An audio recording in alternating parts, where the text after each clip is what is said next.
Guys, and welcome back to another AC Revelation stream.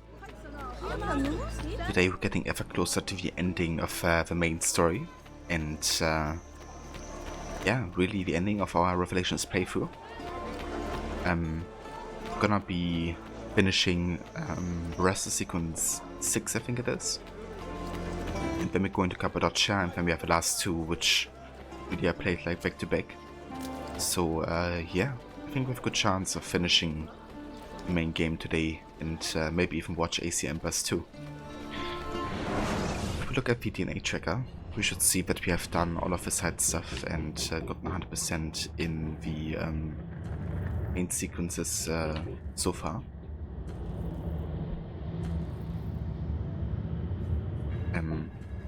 Yeah, we've done the secret locations 100%. We recruit assassins. We done all the mass assassin missions. All the faction headquarter missions. All the book quests. All the Imperial Reese missions. We haven't done all of the challenges because it wasn't part of the playthrough this time. And we've gotten all the viewpoints and all the Ishak Pasha memoir pages. But yeah, not getting all the treasures or the Animus data fragments either. So yeah, that's the quest we're actually done, which means we only have the main story complete. And of course the full sync requirements as well. So Ava J, good morning to you. Hope you're having a good one so far.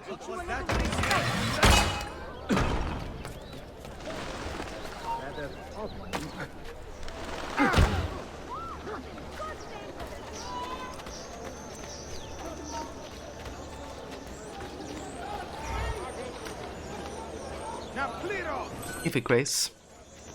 No worries whatsoever. Thank you for the lurk. I hope you have a great day.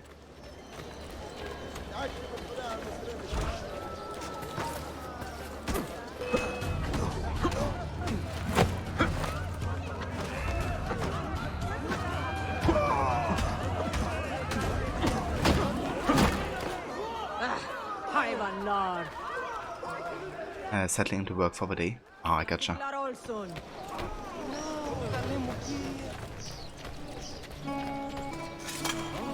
So one thing I've done off stream like a little bit is I sent some assassin on missions and gotten some treasures, and also waited for passive income to come in.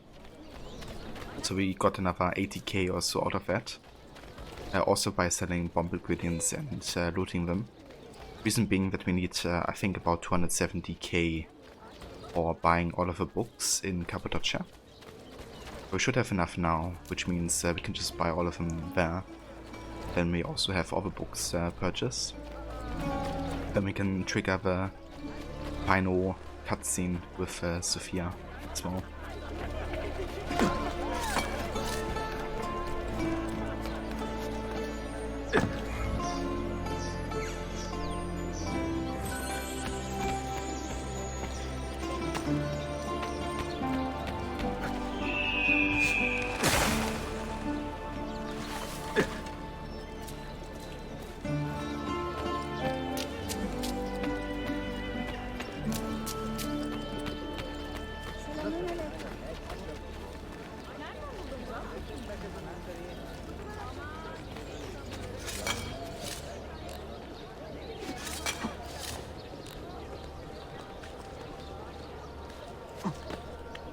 If I can sort it, welcome in. Thanks for good luck.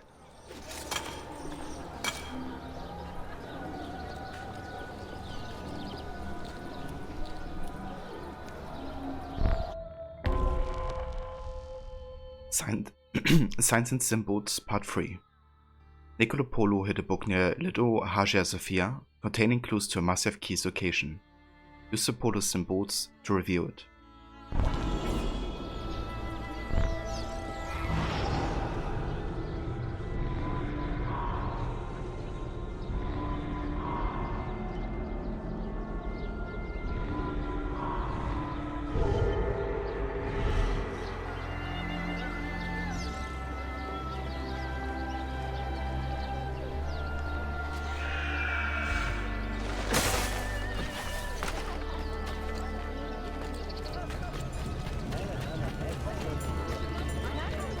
due to increasing demand for the heroic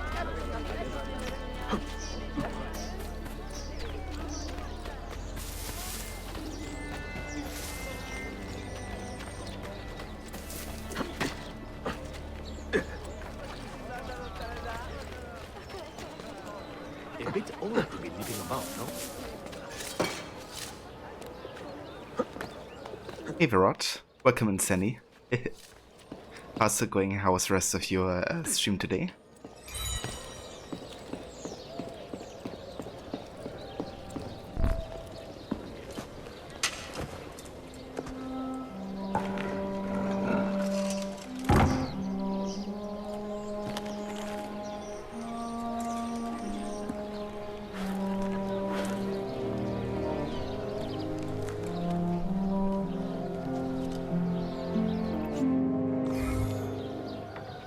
I like how he blew him a book with a mask on.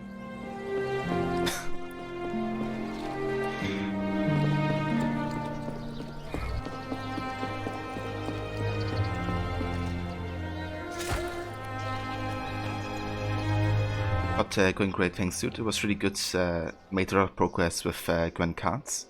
I only have about 12 left to get. How's it going? Oh, that's great, dude. I'm glad you got good progress done. Yeah, soon you're gonna be the master Gwen card collector. And nobody's gonna stand a chance against your collection. But yeah, going very good. Just getting started with some revelations for today. We finished with all of the side content in the game. So now we only have the rest of sequence 6 and the rest of the other sequences left to do. Yeah, chances are we might actually finish the game today, depending how fast they go. But yeah, going pretty good. I'm excited to get to those parts of the game, you know, because we all know how good Revelation's ending is. Yeah, he's very talented indeed. With Master or without, he doesn't have any issues. Hey Benevi, how's it going? Welcome in. It's going all good over here. Also, this guy's supposed to be hitting me, isn't he? What is he doing? He's like a stalker.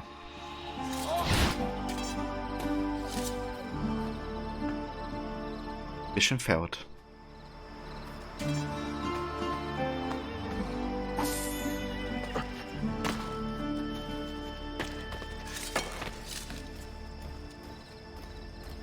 But it's great to hear. Excellent progress, Sunny. Closer and closer to Ambas. Indeed, yeah. And Chronicle China as well, which is gonna be the next game after this.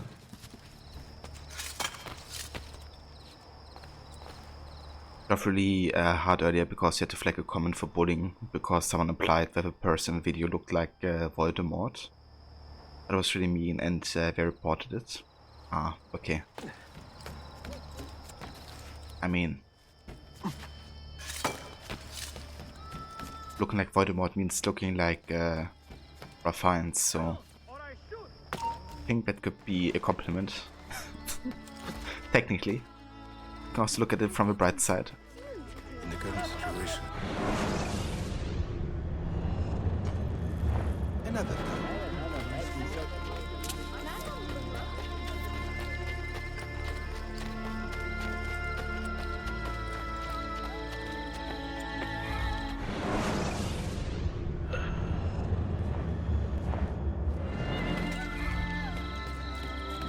I am to kill any I find up here. Lead! Just have Voldemort and nothing else. I mean, fair enough.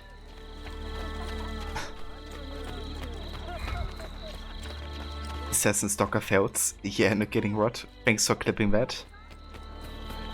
Yeah, that was something.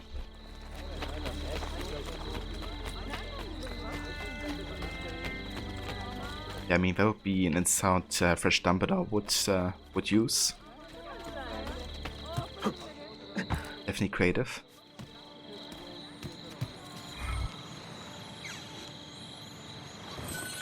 The hunter became the hunted. Indeed. It's so funny to me how some people say in Rogue, you know, it's the first time that there's like a stalker mechanic. You know, how unique it was that there were like people waiting for you to assassinate you, and you could hear them in eagle vision and stuff. And, you know, then there's like Revelations, which literally already had that like years ago.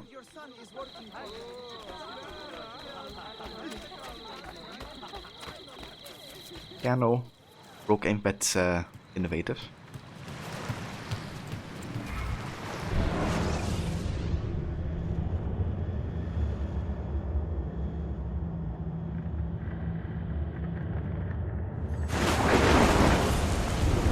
Even the famous "I make my own luck" quote is not innovative. Two-Face in Batman already said that. It's like his defining line. Did you know Rogue was the first game in the series to introduce assassins into the series? Yeah. It was also the first time that it painted the Templars in a not entirely bad light, right?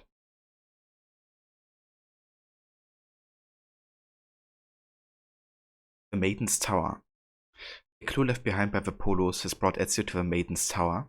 Investigate the tower, but be careful. Full sink. Obtain the must-have key without falling into the water.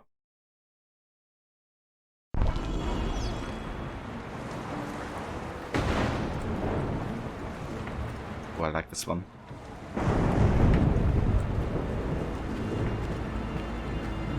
Yeah, AC3 was a failed story from start to finish, obviously. Like Connor, you know, he had no charisma. He's always angry, never happy, never smiling, never laughing. I don't know how anybody could like AC3 as, you know, as a game. With Connor as the main protagonist.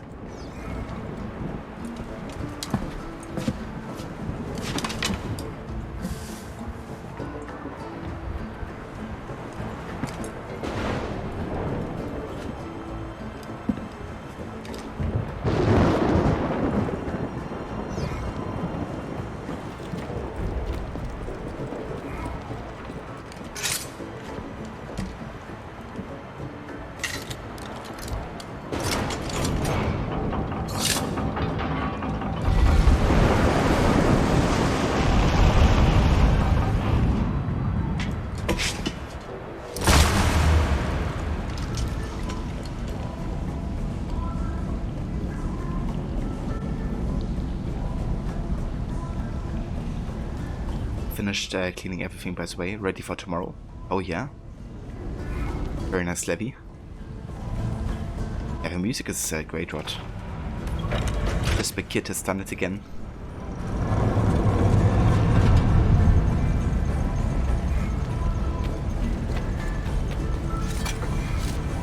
And imagine if he would be doing the soundtrack for the next AC game that's been announced.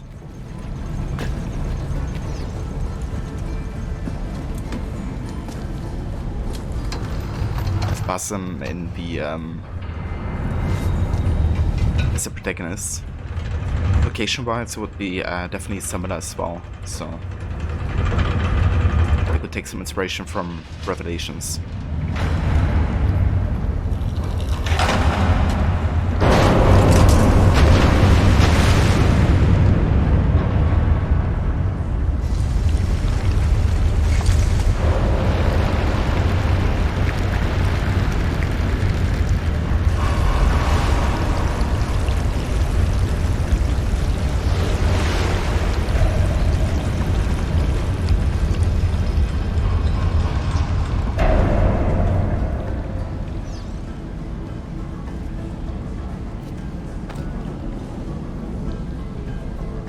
Hey Velissy, welcome in. That would be great, you just hope they don't ruin the concept and potential poor execution. Yeah, I hope so too, dude. But I have a feeling that Darby McDevitt is gonna be involved with it, because when somebody asked him on Twitter if he's involved with the second year of Valhalla, he said yes. And we know that the AC game was like supposed to be a Valhalla expansion at first, but I scrapped the idea for making a full game out of it. And since Dawn of Ragnarok is by Ubisoft Sophia, and he's unlikely to have written for that, I think there's a good chance that he's actually the lead writer on the DLC. Or, I guess, new game. Awesome. At least that's what I hope.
They can't fall into water here.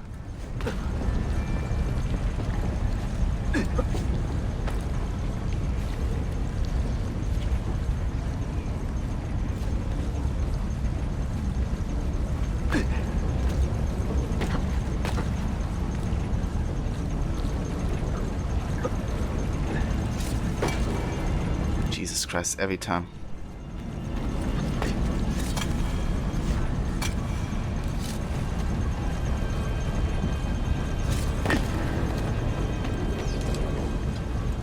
I was gonna jump from not exactly the edge, but a bit forward. Otherwise, Ezio just never grabs the swinger bow.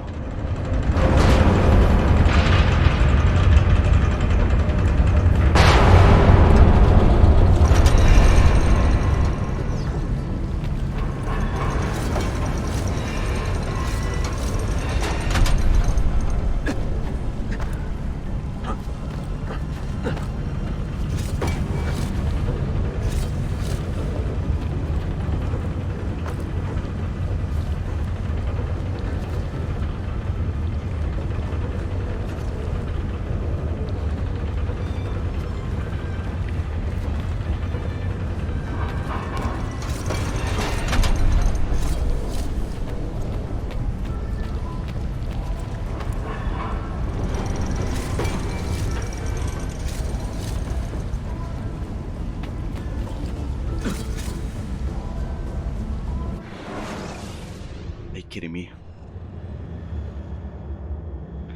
For some reason, Ezio didn't jump to the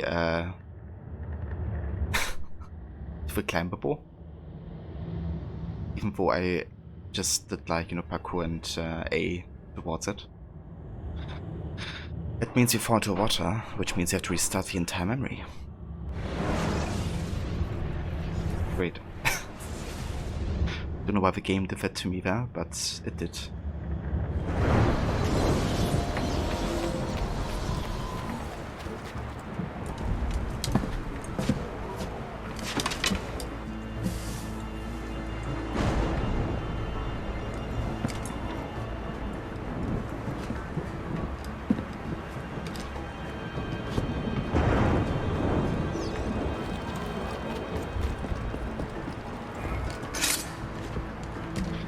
Yeah, it's a bit annoying, especially when, you know, didn't do anything wrong, I guess.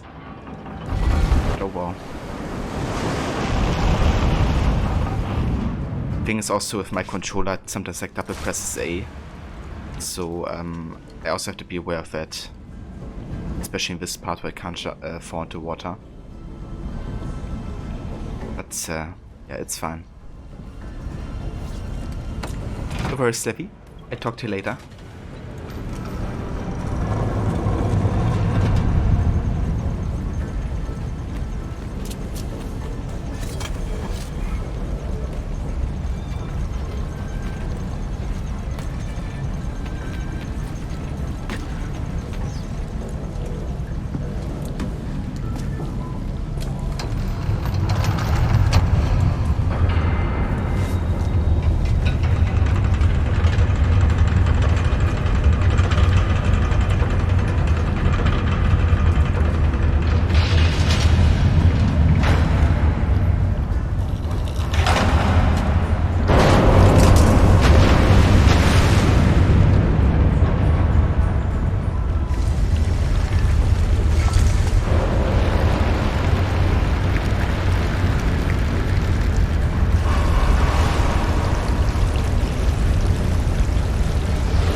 But we're going over some things rated 2 ahead of your stream to get back into the swing of the controls.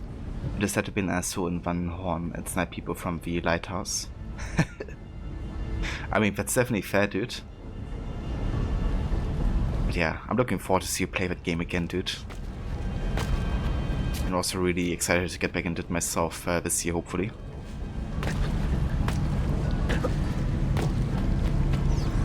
Yeah, it's gonna be interesting also getting to see you play the 100% checklist. Because it's gonna make me aware of a few things I have to consider when I try to play the game like that as well. Because the next time I'd definitely love to like all the extra stuff as well.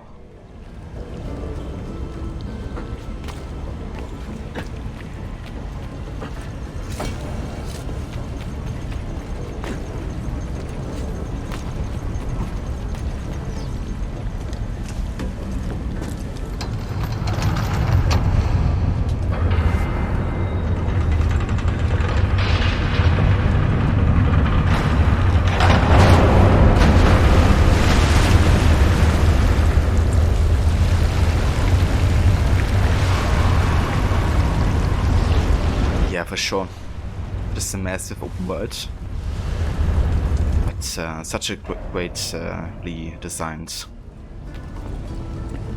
You have like part they did there. Also, how much detail goes into it and all the random encounters and quests, I guess.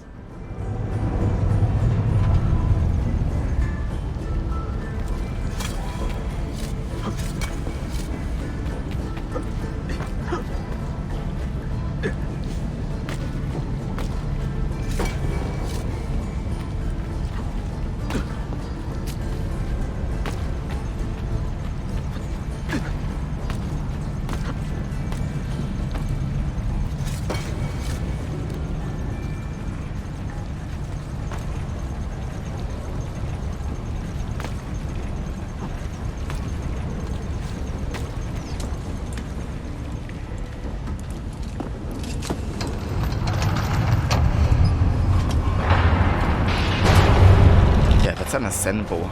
Like, you would lose so much honor because of doing, you know, randoms and checklists.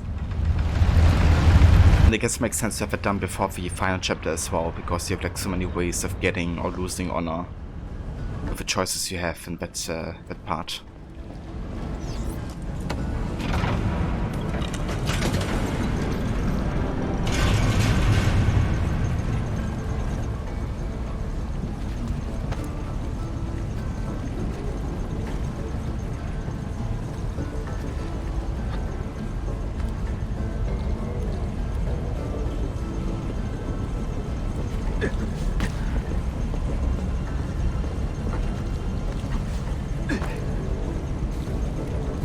The first dude, take your time.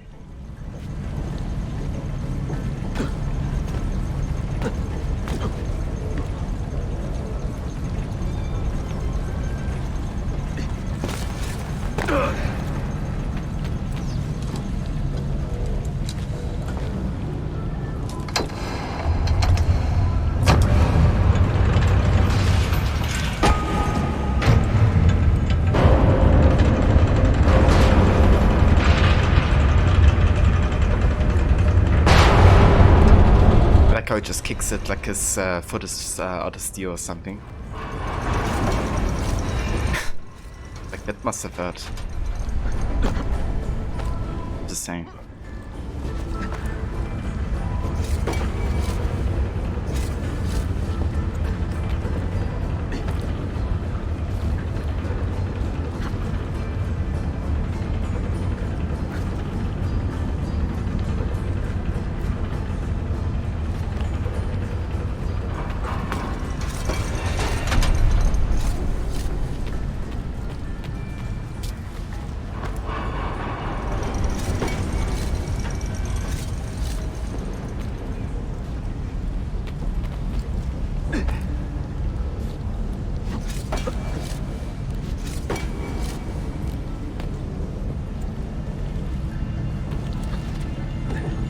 Damn, so literally 4 down just before the ending as well.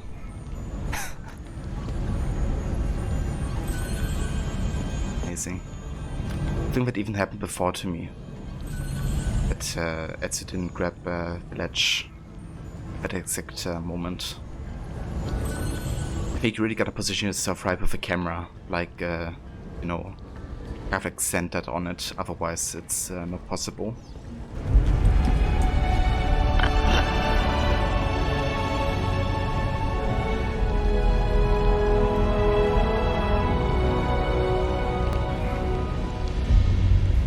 Out of 5 master keys. Oh, yeah.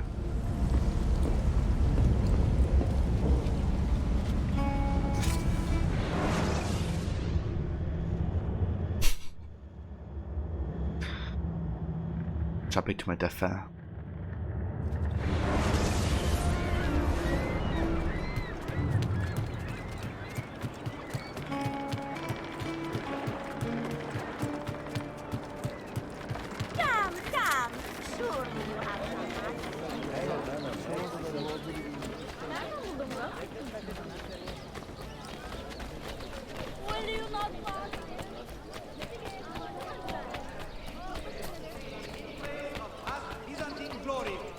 Other similar causes are not sanctioned by the court. And liable to end in bloodshed. Good citizens should report such actions.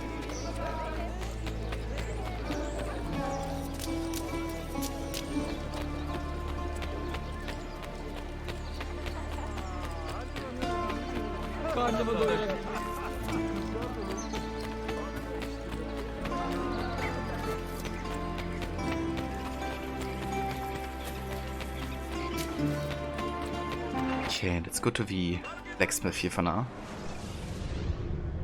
And then I'm actually gonna change my armor to the... Oh, look at this. I have a new set.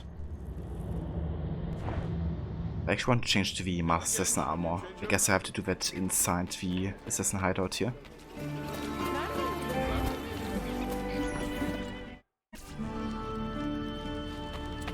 I wish you could do that from a blacksmith or like from the in-game inventory menu. but you can't change it there.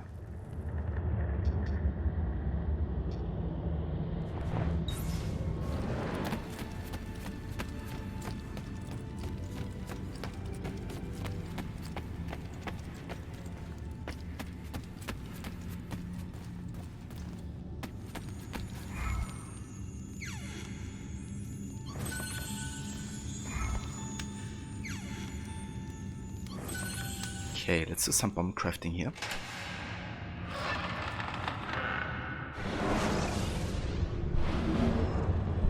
So currently we have a Datura bomb over there. I think I'm gonna disable this and go for a new one with a medium radius, and then we go for shrapnel. More like explosive force here. Then over there we have a smoke screen. Let's get more of these. And diversion pouch.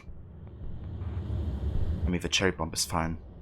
I wanna get one that goes off after 3 seconds with a small explosion radius. And Sword of Petra.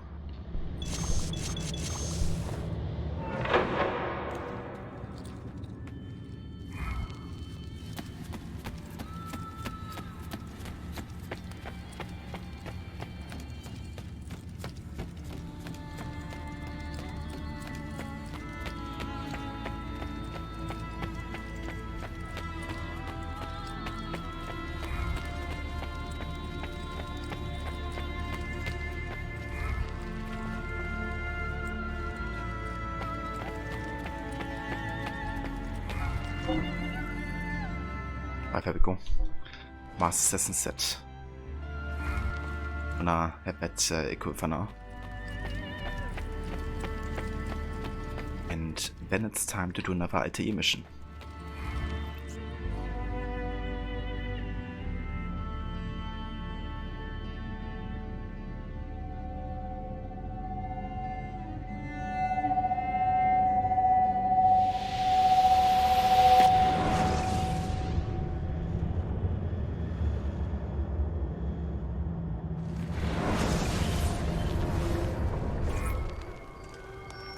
They say he screams in his sleep, calling out for his father. Abbas, what a miserable man. It is not our place to judge. It certainly is. If our master has gone mad, I would like to know. Shh. Good evening. Water. Of course. Sit. Many thanks. What brings you here, old man? Pity Abbas. Do not mock him. He has lived as an orphan for most of his life, shaped by his family's legacy. He is desperate for power, because he is powerless. He is our mentor. And unlike Al-Mualim or Altair, he never betrayed us. Nonsense. Altair was no traitor. He was driven out. Unjustly. Ikhs. Is it you? I heard the rumors, but I did not believe them. I wonder if I might speak to Abbas myself. It's been a long time. Impossible. Abbas uses rogue Fedayeen to keep us from the castle. Fewer than half the fighters here are true assassins. So, where do I begin?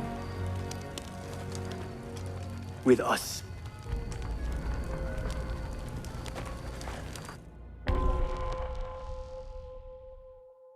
Oh yeah. The mentors return. Altair has returned to Masyaf after 2 decades of self-imposed exile. Gather allies and eliminate Abbas. Who think? Do not kill anyone except Abbas and his captains.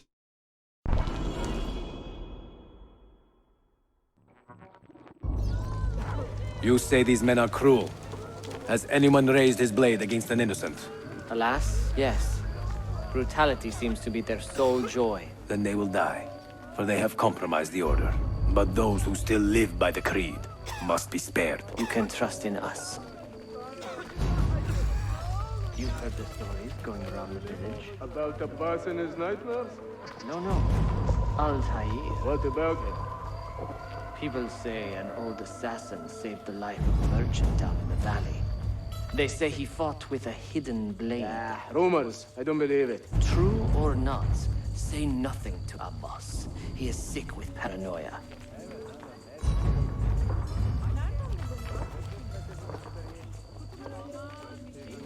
What are you waiting on?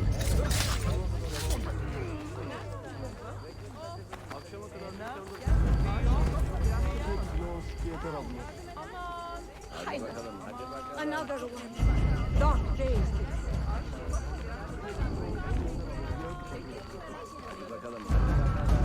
Altair is here. In the village? Send word to the castle, quickly. Assassins! To me!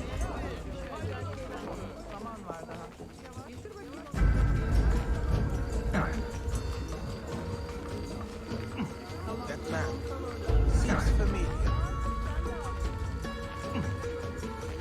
Man, I always love this mission so much.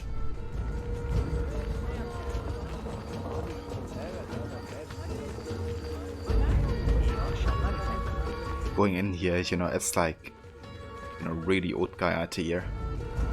Back to myself where he stayed away from 20 years after Maria's death. But it's time to end the corruption that has befallen Mentor! Welcome. Brotherhood.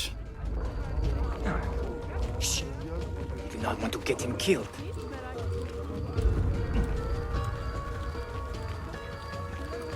There! Kill the traitors!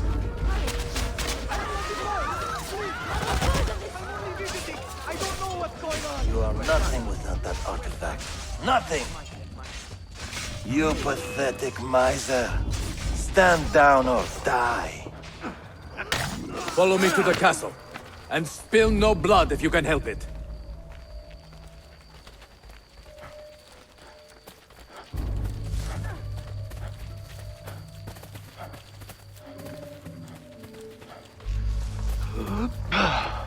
Yeah, we can't do that parkour anymore here.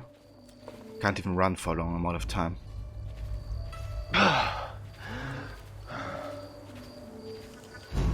Good say he is quite exhausted Death! from a life of, you know, being an assassin.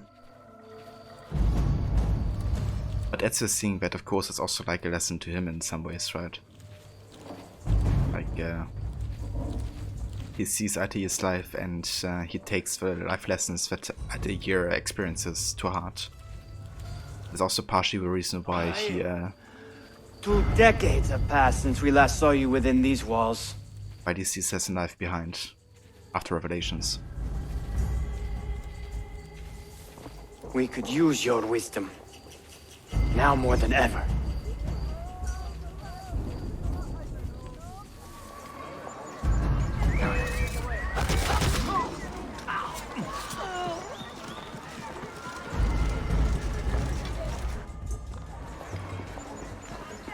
Kill him! Kill him now! What are you waiting for? You fools! He has bewitched you! Our mentor has returned!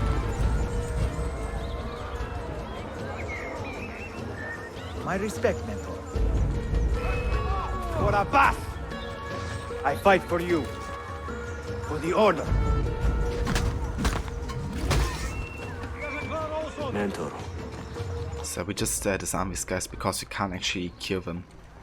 Welcome home. My blade! Altair. Otherwise we would fail the full sync. Altair. Welcome back, Mentor. Betrayer! Presence honors me. Altair. You die! Always an honor. Die! Mentor. Together for victory, Mentor.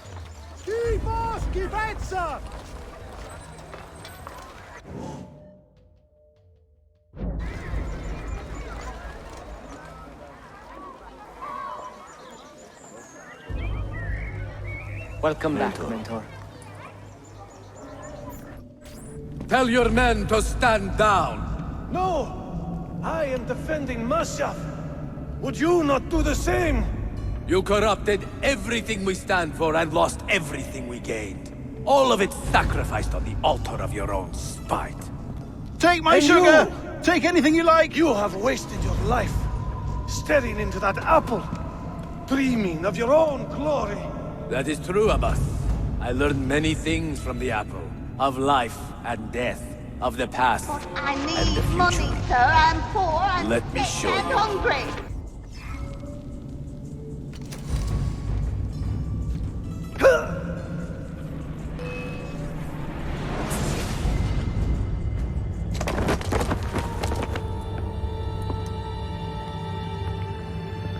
I can never forgive you, Altair. The lies you told about my family, my father, the humiliation I suffered. They were not lies, Abbas. I was 10 years old when your father came to see me. He was in tears, begging to be forgiven for betraying my family. Then he cut his own throat. I watched his life ebb away at my feet. I will never forget that image. No! But he was not a coward, Abbas. He reclaimed his honor. I hope there is another life after this one. Then I will see him and know the truth of his final days. And when it is your time, we will find you.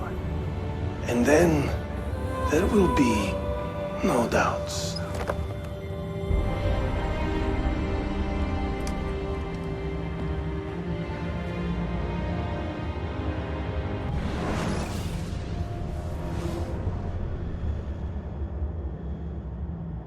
Eva Moller, welcome in mate. Indeed, AC hype. An old man, and still he fought to hold our brotherhood together. I would have called him stubborn in my youth, but now I can only admire his courage. The assassins were his life, from beginning to end. He had no other.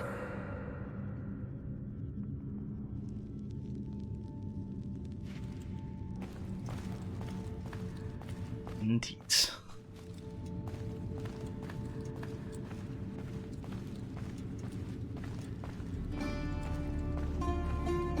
Big threat from a dying man. You mean what Abbas just said? I don't actually think it was a threat, to be honest. I think it was just like, when I know the truth, we will find you.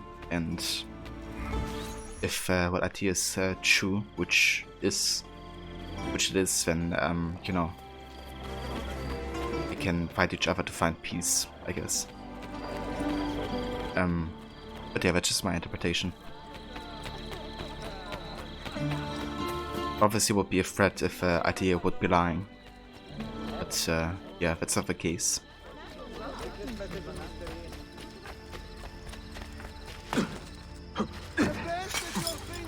For you as well, Mola. Hope you're having good ones so far.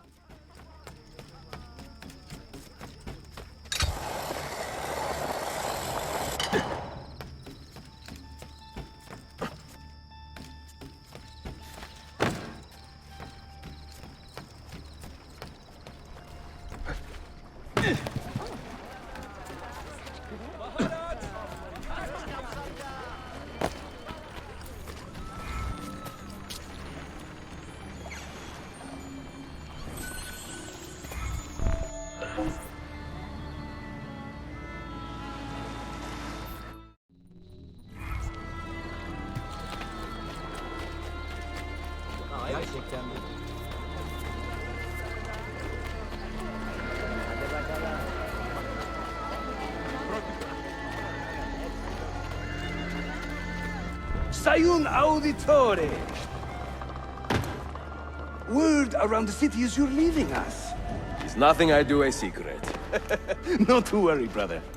The captain of your ship is a friend, but neither of you are going anywhere just yet. The Janissaries have raised the chain across the mouth of the Halij and ordered a full blockade until you are caught. They raised the chain for me. We will celebrate later. Here, I have something for you. Careful. This has 50 times the kick of our usual bombs. 50 times. So just a little bit. Imagine being 10 years old and seeing someone slit their throat in front of you. Yeah. And doing it because, you know, he felt like you betrayed your parents and your father who died because of it. And then, you know, bearing the guilt that Idea surely felt because of it. Even though it wasn't his fault. And, you know, Abbas blaming him for that his entire life.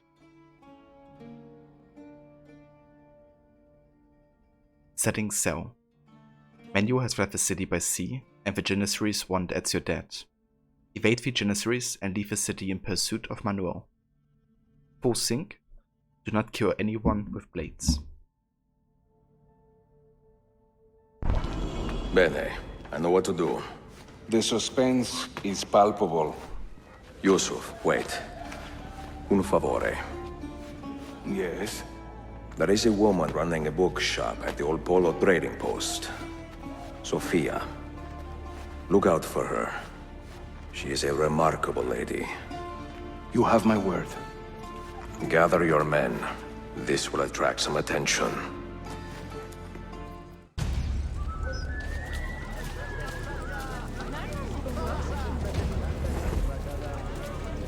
Oh damn, hell yeah. My sister just brought me a freshly baked macadamia nut cookie.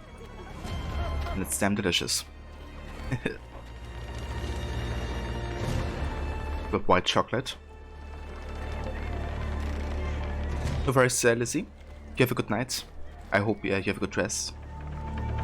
And yeah, we will see you soon.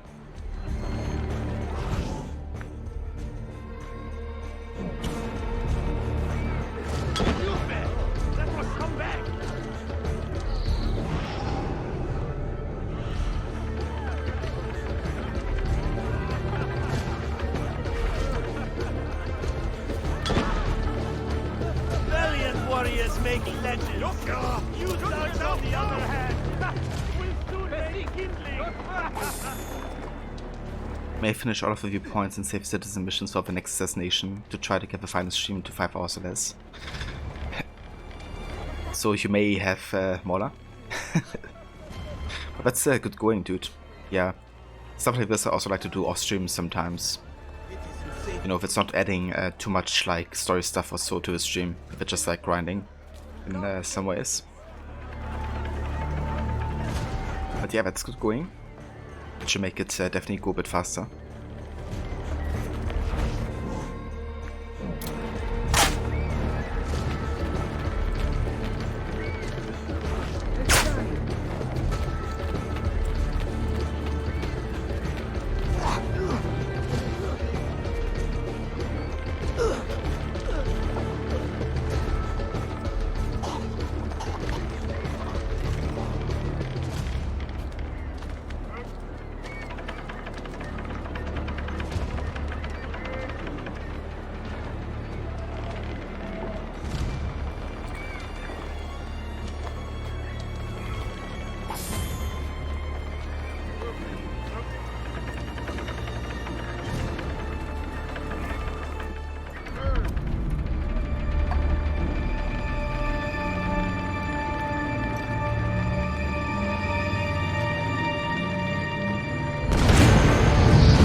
Those ships are armed! They're waiting to stop your boat! You take care of them! We will clear...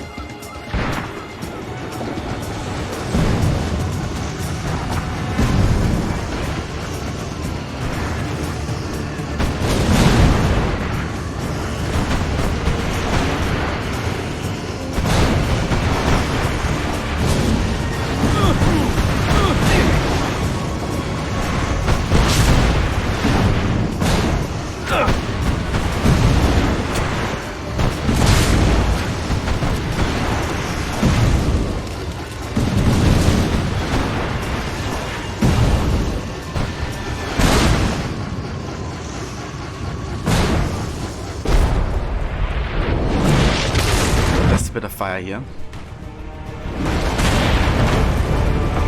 And yeah, Mola. It poisoned death animation.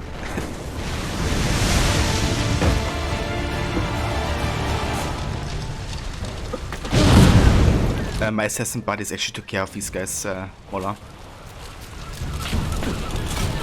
Let's Yusuf, one of our main mates, talk about how they deal with it.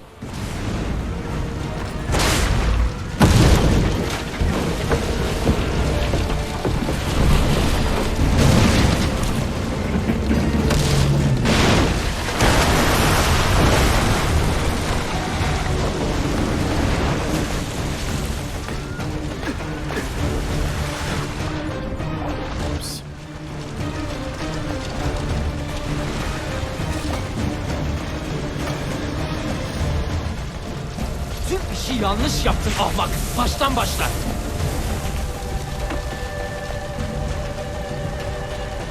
Don't let him reach the ship! I have my orders. You won't get through. Way fell to water. Yours is not a subtle approach. See. Sorry for the delay.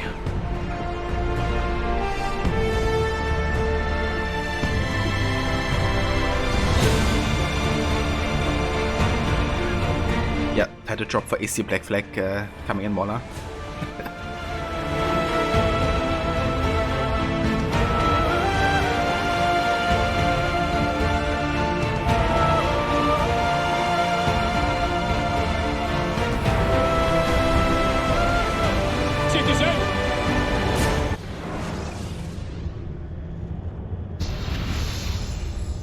You know something, don't you? You know what's out there. I have a hunch, yes? Come on, Bill, you never do anything halfway. What do you think we'll find? If we're lucky, another prize. If we're very lucky, something that'll end this miserable war. You're talking over my head, mate. Listen, Sean, I have no idea what we're gonna find. But I do know that whatever it is, the Templars can't have it. Yeah, Rodvet music. Just chill-inducing.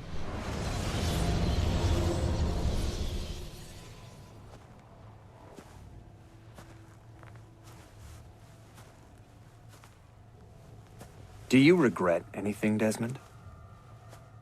Like what? Running away? Leaving your parents behind, finding a shit job and pretending to be productive? What's it like spending your whole life avoiding hard decisions? Come on. Sure, you're an assassin, but it wasn't your choice. Do you have a point? I want to know if you regret anything. Sure. I wish I'd been more patient with my parents. I wish I'd listened. And Lucy. Maybe things could have been different if I'd... I'm not sure. Thank you. For what? For making sense.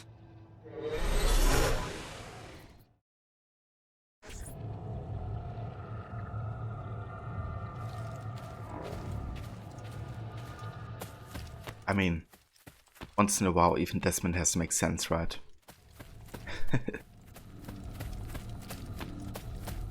But yeah, I guess it's also a relief for Clay because he's been dealing with a lot of nonsensical stuff in his life.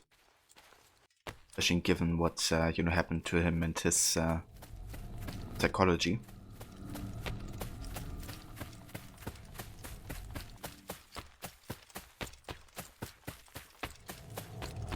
But it's interesting how, you know, he talks about Desmond running away his entire life. Then Desmond is literally like going away from him as well in that conversation. Clay, you know, stands himself in front of him. Kind of like directly confronting Desmond with, you know, his introspective thoughts, I guess.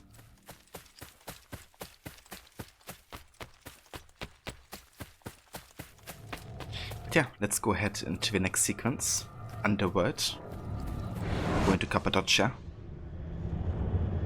great I have sequence. left Constantinople and set sail for the interior of Anatolia, to a region called Cappadocia, where Manuel is training his soldiers. If I am lucky, I will not be alone, for there may be Ottoman spies in the area waiting to strike. But, as ever, I put stock only in myself, and hold the memory of dear Sophia close to my heart. Claudia, you would laugh to hear the racing thoughts of your brother now. I have come to admire Sophia with more affection than I thought possible. After the death of Christina, something withered in me. But that feeling, that capacity for love, has returned. I adore Sophia, but dare not drag her into this life of mine. Not without fear of hurting her, or driving her away.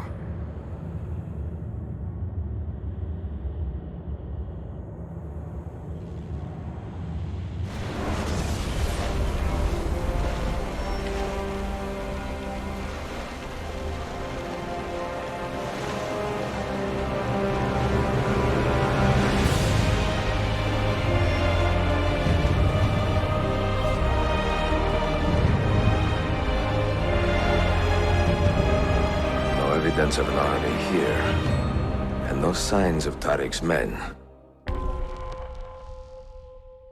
The Hidden City. Pursuing Manuel Palaeologus, Ezio has come to a region called Cappadocia. Locate the missing Ottoman spies and work with them to find the Templars. Full sync, do not get detected.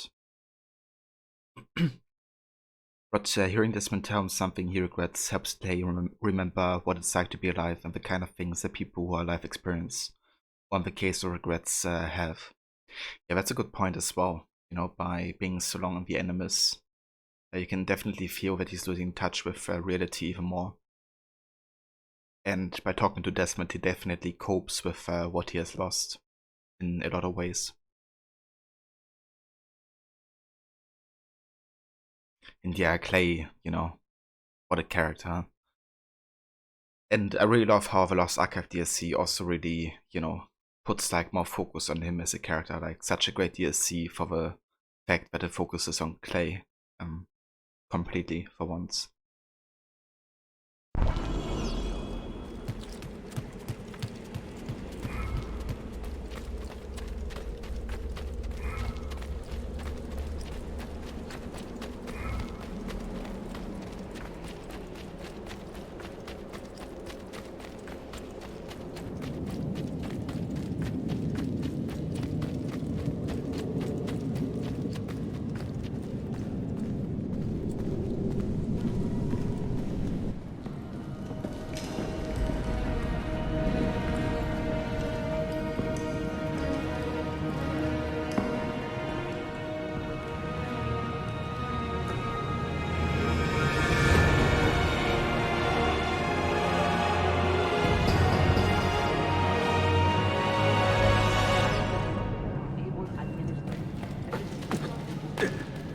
Yeah, exactly.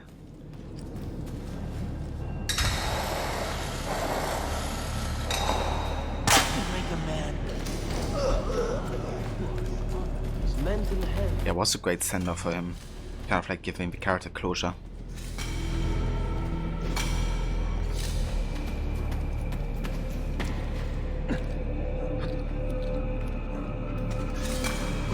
One thing I love about the sequence is actually the cloak as well that Ezio's having. I think it looks really cool.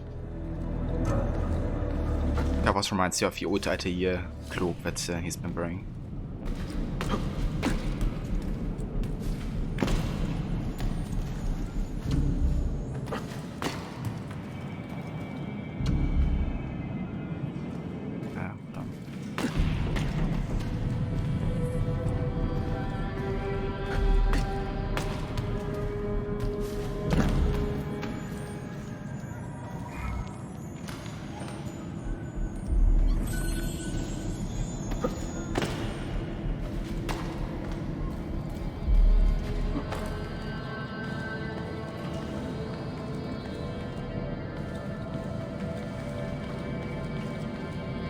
Cappadocia, city of expensive books. Yeah, no kidding. I prepared myself a little bit by farming some money beforehand. So with what we currently have, it should be enough, hopefully, to buy all of the books instantly. So we don't have to revisit Cappadocia. Would have been cool if this were an outfit you unlock. Definitely, yeah. Also with the simple clothing and stuff. I wonder if somebody has made like a mod about this outfit, given that it's like in the game files for this part of the game. I reckon it should be fairly easy to make it available for the rest of the game.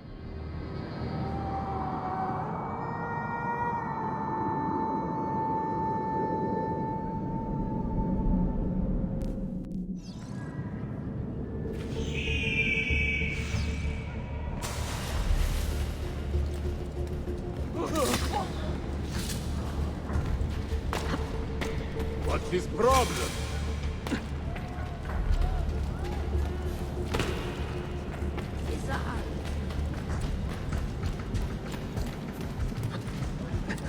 Okay, do you have your knife?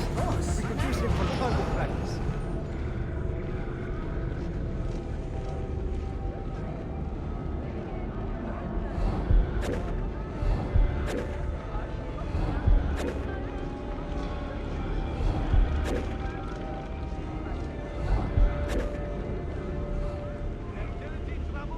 I have an unguent, the pomegranate and scorpion jelly.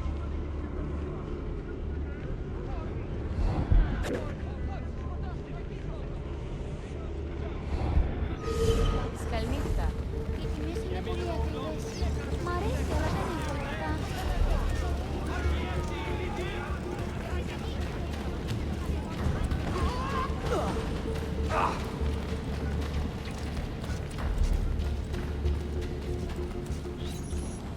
Not so close, Adi herif. Easy now. Tarek sent me. Only you?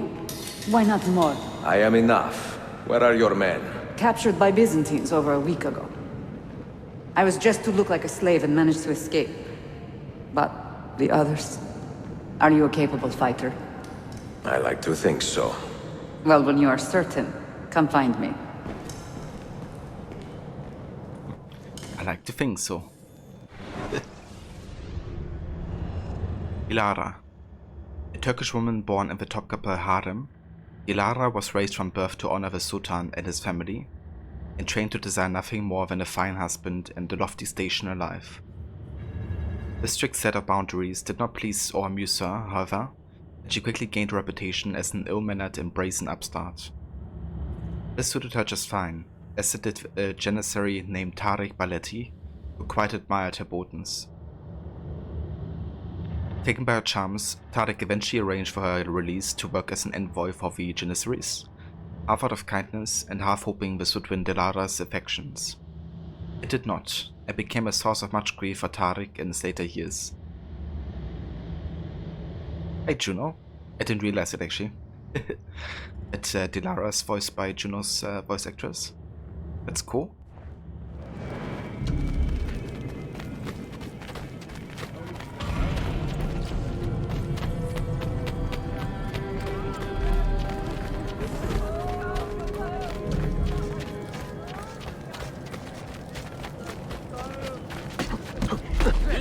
That can't be safe. That can't be safe. What in hell named you? Well, if you know what you're doing, then it is. Natia Ferrucci. Ah, nice. Yes, someday I'm gonna remember all of these voice actor names. Just a few more playthroughs of a series, I guess. But yeah, someday. Did you happen to see that? We caught another of the Sultan's spies lurking about. A woman this time, disguised as a harlot of low birth. Sending his harem girls now, eh? It seems the Sultan is running out of skilled fighters. Where did you take her? Inside, into the prisons. But she won't last long. Not with Shakulu in charge. Oh, it's Marquis and Cesare having a talk. And what's funny, when he talked about Shakulu, that was the same voice actor, right, as well. Just me, as you get older, you forget more. Oh, rip me then. You did see that, Alex? Yes, Andrea is sending his harem girls now. Sure is. Yeah. So funny. Spy who shunned me. The spy Dilara has been discovered in a prison by the Byzantines. Now her fate is uncertain. Find and rescue Dilara before it is too late. Full sync? Do not kill anyone.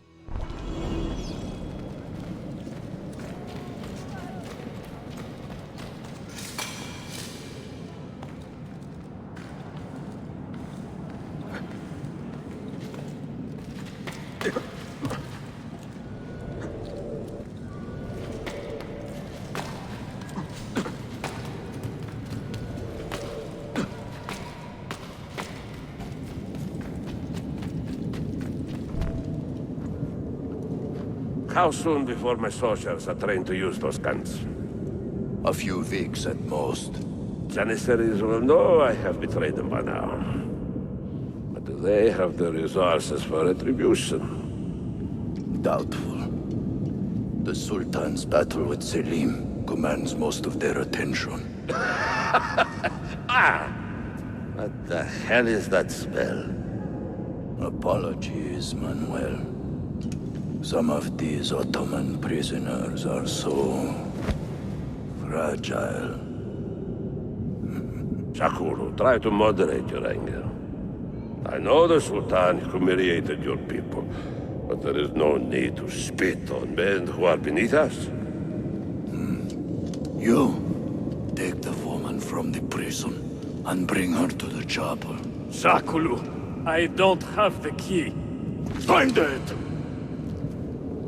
Who has the key? You? I think Nicholas has it. He's on leave in the market. Christemu. Pointed. Run that man through with a spear. Yeah, it's so funny the way he says it. Also love when he like laughs. Just such an evil laugh, to say the least. Yeah, greatly voice acted, to say the least as well.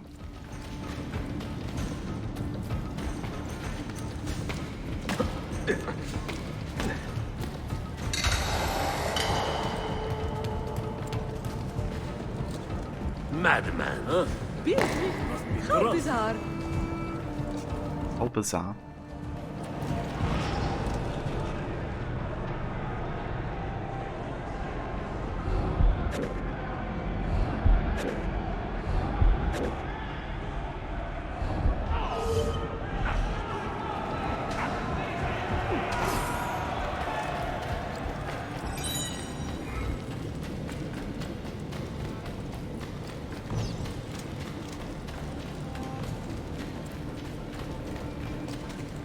Not quite safe.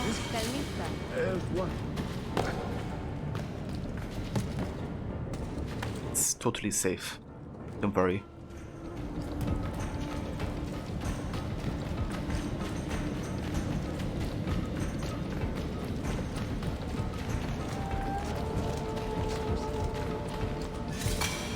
Not quite safe. There's one.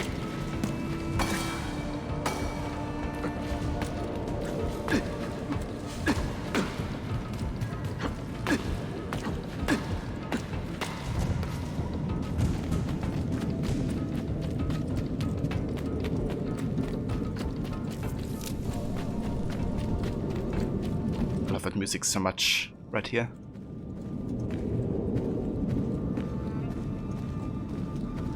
It's kind of like calming, but also dynamic and I don't know. Difficult to describe.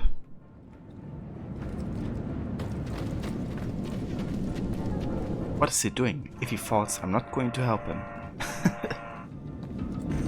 Yeah, these comments in AC1, dude. It's like, cool, yeah. Thank you for telling us that you won't help us in case something happens.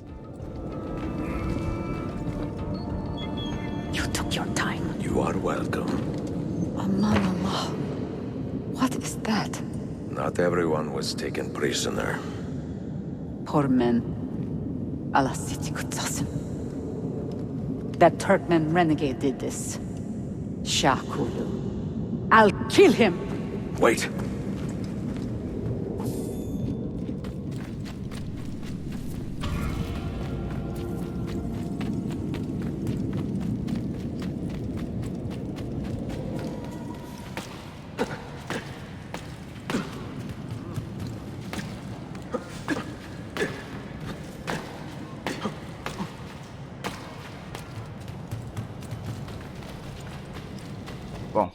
what if we kill him first?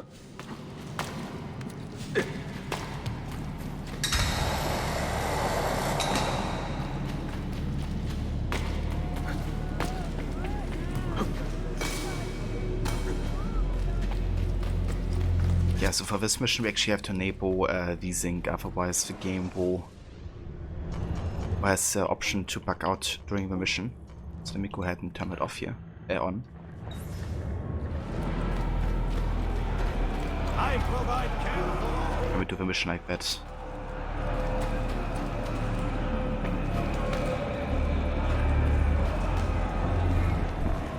You do not cooperate very well. I'm here to rescue my men, not make friends. Right there. That armor is too thick for bullets. I will have to get in close. Jonas, we have to help him. He renegade. Shakulu is torturing the remaining Ottoman prisoners. Kill Shakulu before any more die. Fools think? Do not let Janos lose more than half of his health.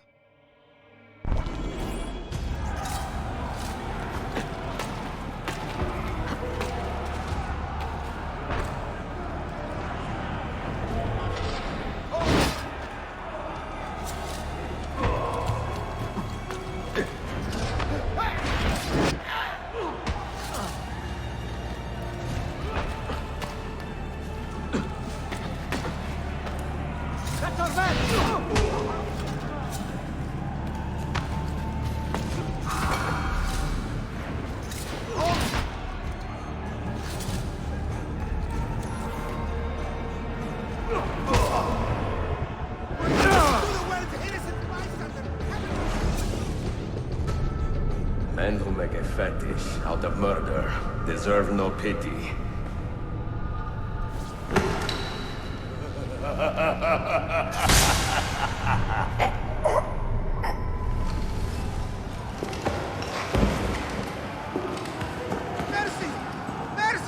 That's illegal. Can't just not die. Okay, let's go ahead and reach the database entry real quick for Shakulu. Very little is known about the life of a legendary rebel leader, Shakulu, except that he was born into an oppressed Turkmen tribe in eastern Anatolia. Though raised within the boundaries of the Ottoman Empire, Shakulu fell in with the Templars after an Ottoman ambush left him orphaned and alone.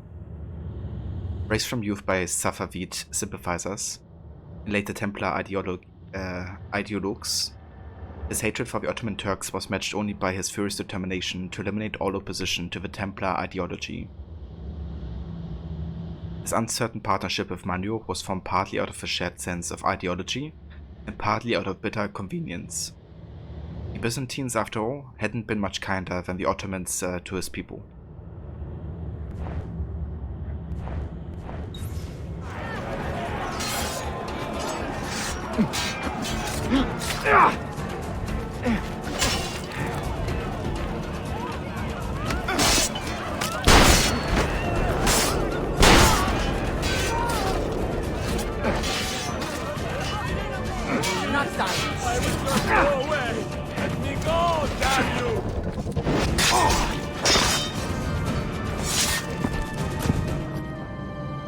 I think he's dead. Can you walk? The rifles you brought, they should be destroyed. Most of them don't actually work. But the gunpowder is real. We could not fake that. Bene. Keep out of sight until you hear the explosions. Then you run. Explosions? If you do that, all hell will break loose. You will panic the entire city. See, I am counting on it. And then what? Then I find Manuel Paleologos.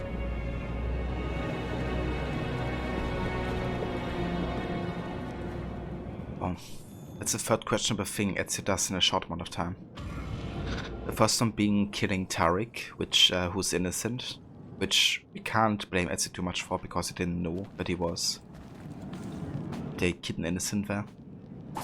Then he destroyed the entire harbor of Istanbul, and also the naval blockade, which was important to guard the city from, attackers. And now he's also gonna panic the entire city, smoking it out and killing some innocents in the process as well. That's one thing that bothers me a little bit about Revelations sometimes and Ezio. Because Ezio's supposed to be wise, right? But it's actually the game where he breaks the creed and the tenets the most. But I think it's kind of one of those things where the developers wanted to make a big spectacle and like big action sequences. So and that's kind of like part of the reasons why we have those explosion moments, I guess, and stuff.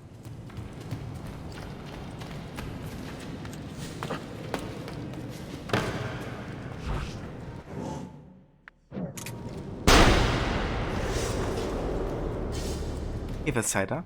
Welcome in, dude. I'm doing very well. Yeah, having a good day, playing some more Revelations. Getting to the ending today, maybe even. Only got 2 more sequences left after this. How are you doing, Cider? You break the creed for most, Mona. I mean, that's fair. Killing those innocent women who just want to have some coin because they're poor and sick and hungry. I think once you get to Odyssey, you might enjoy that game because you can actually, you know, kill all the innocents and the game doesn't punish you for that. At least not really. Or you break the creed the most. Yeah, Shay does. That naked edit. Perhaps Ezio's tired. Hey, the aura. Yeah, definitely. You can definitely tell that he is getting tired, and I guess that's also one of the reasons why he leaves behind the assassin knife at the end, you know. He can't keep going like this. Hope you're doing well, Aura.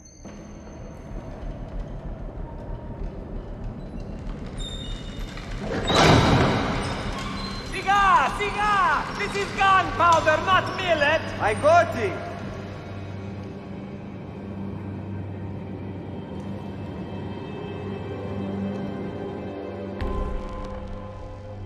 Decommissioned.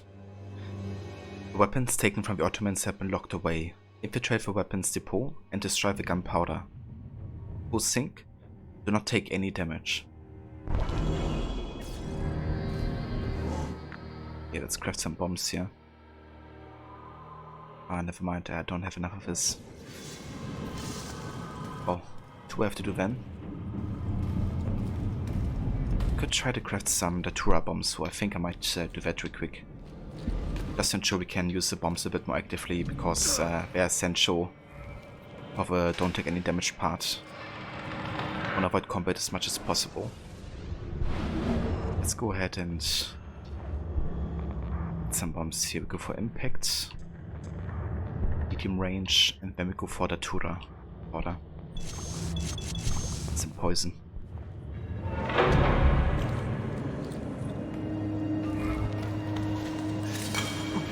This underground section always reminds you of Lord of the Rings. That's fair. I can see it, yeah.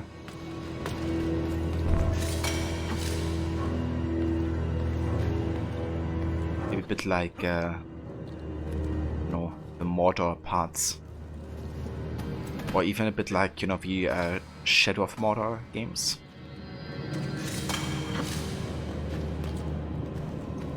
We have like quite a few of these caves locations.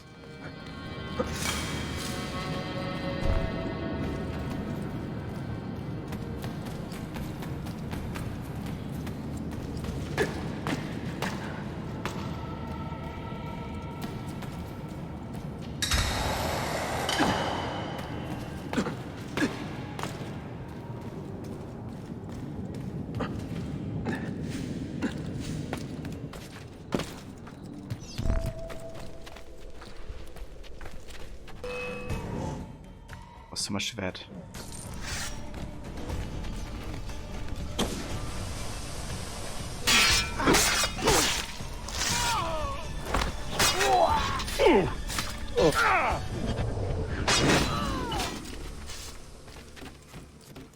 So that's what I mean.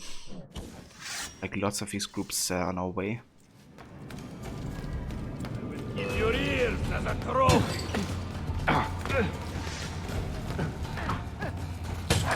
God's sake. So take this in.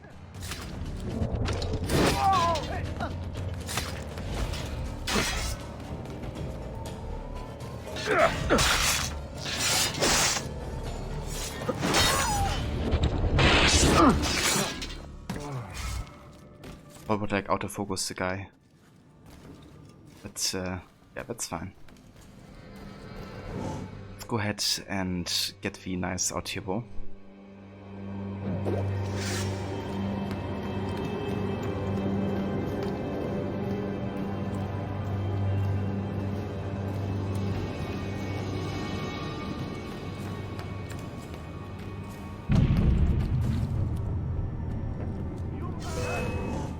How did they see me? I see him! Hurry! Oh, there he is!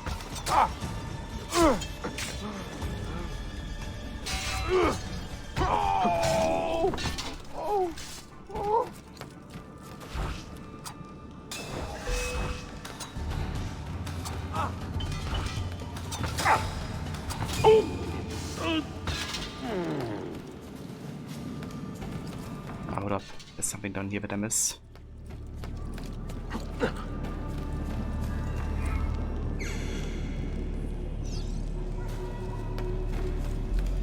Eva, sucht ihr was aus? Welcome in.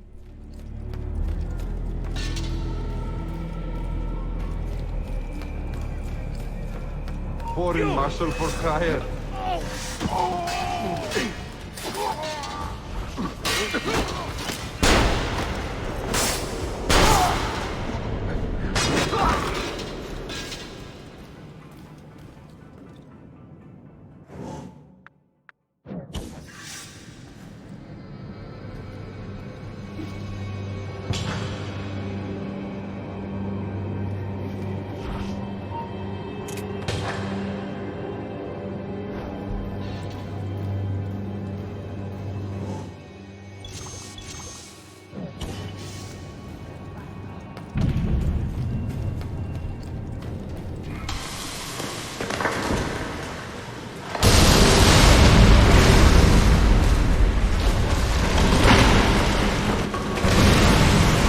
That's true. I totally forgot about that. Fortunately, that didn't happen to me. Sabotage, Manuel! You need to take cover!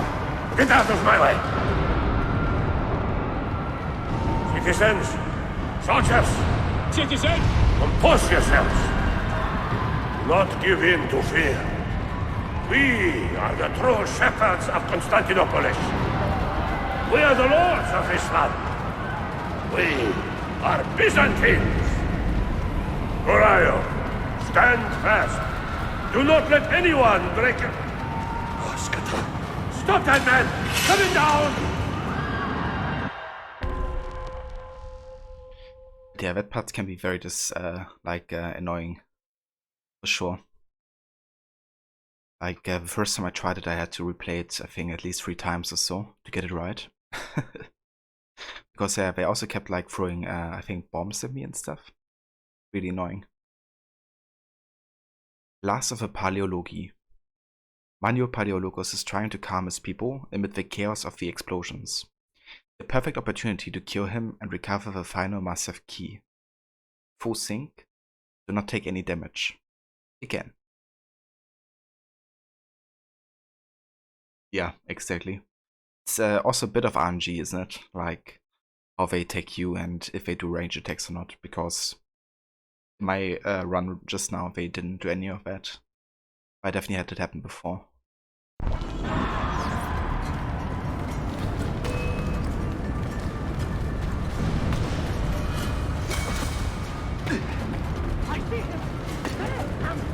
You'll not get past us.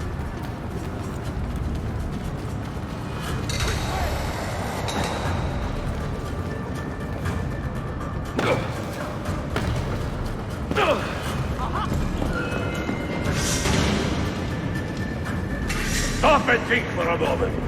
Think about the lives you have disrupted today. The anarchy you have sown here. Fucking hell. His partner was in combat and I couldn't run away. Fuck. Let's try this again then.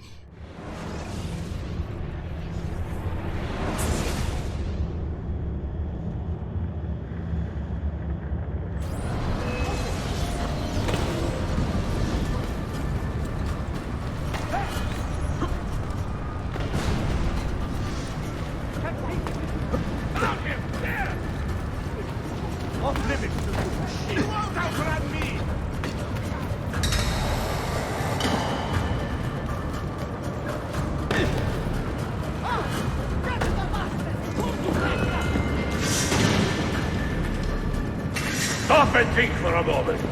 Think about the lives you have disrupted today. The anarchy you have sown here.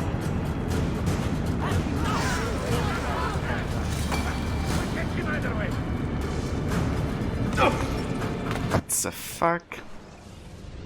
Somebody threw a rock at me, and that's why I felt it. Well, here we go, I guess, about what we just talked about, Sultan's house. Would really like to have a hook blade again, but user wants it to be only part of the Turkish assassins to make them special, and to respect that. Yeah, definitely fair. I mean, there's been a few like craft-like modifications of the hidden blade, also with Connor, and the way his one was like, kind of combining the hunting and hidden blade aspect together. But yeah, I would definitely like to have like another throwback to the hook blade, maybe. Maybe they could do that in the new AC game with Basim. Have like the origin of the hook blade or something. You get optional objectives checkpoints in this one. You don't know. You have to replay the entire memory if that happens, Sada.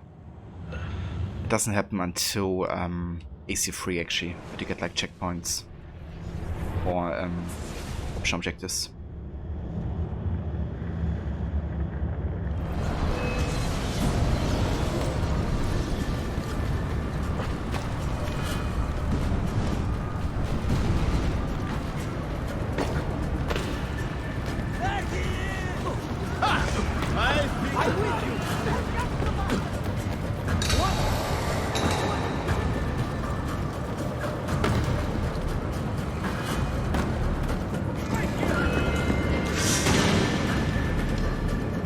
Stop and think for a moment. Think about the lives you have disrupted today. The anarchy you have sown here.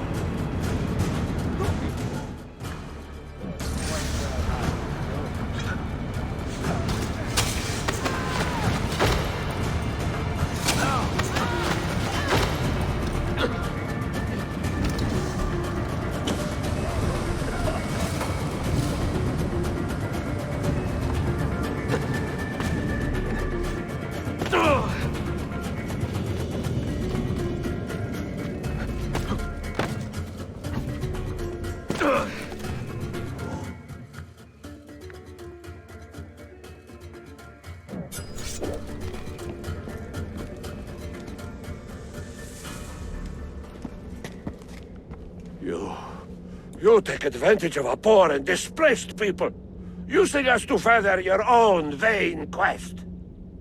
But we fight for dignity, assassin. We fight to restore peace to this troubled land. Templars are always quick to talk of peace, but very slow to concede power. Because power begets peace, Flaka. It cannot happen in reverse.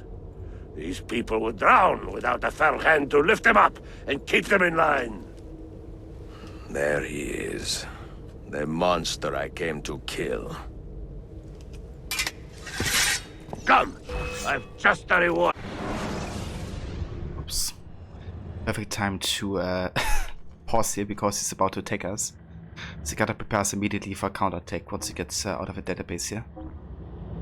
But yeah, I want to read this database entry first.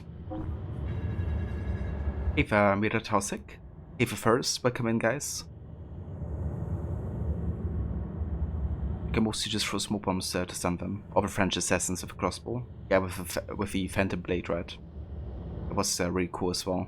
I enjoyed that. Yeah, definitely can be rough, Cider.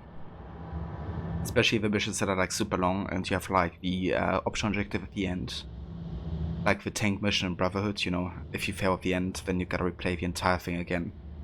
That can easily take 10 to 15 minutes to get to that point again as well. But yeah, it's definitely fine. You played my parkour a bit faster, you feel like AC3 and the ones felt a bit slow and literally just holding up once. Before that you were able to press jump to be a bit faster. Yeah, I really liked that as well about the hook blade, or when you can press like B to do the ledge grab, and you would like ledge grab the hook blade and then have pull yourself up a bit faster as well. Definitely enjoyed the hook blade quite a bit. I'm doing good, thank you. How are you today? Manio Paleologos. Born the year of Constantinople's fall to the Ottomans, Manio Paleologos, nephew of the fallen Byzantine Emperor Constantine XI, did not visit the city that might have been his until much later in his life. As a boy, he was heavily influenced by the tales of his family's tragic fall from power, and with his brother Andreas fostered early hopes and somehow reclaiming the glory. But this brotherly pact also fell to ruin. Andreas, a friend of Rodrigo Borgia and acquaintance of the Ottoman Sultan's brother, Cem, living under house arrest in Italy, advocated a militaristic approach against the Ottomans to be led and commanded by the Templars. Manio, on the other hand, preferred a subtler approach, less flashy but more likely to succeed. At some point after 1485, Manio moved to Constantinople and immediately made his presence known to the Sultan, selling the rights of his throne to Bayezid II for a healthy pension. He then joined the Ottoman navy and converted to Islam. Thus, on the surface, he appeared to be the very model of a modern Ottoman, learned, curious, and proud of his adopted country. Andreas was, of course, furious at his brother, believing him to be a traitor. But of the two men, Manio's scheme proved more viable, at least on the surface. By the late 1490s, Rodrigo's interest in helping the Paleologo retake Constantinople had evaporated, and Andreas had fallen deep into poverty, eventually dying alone and penniless in the gutters of Rome, sometime around 1502. But Manio flourished. He grew fat and satisfied of his pension and the incoming pouring in from various other dubious concerns. By the time he was in his late 50s, he was one of the wealthiest people in the city. So did his wealth and success temper his plans for world domination? I'm going to guess no. And was he still bitter about the Ottoman occupation of the city? Most likely, yes.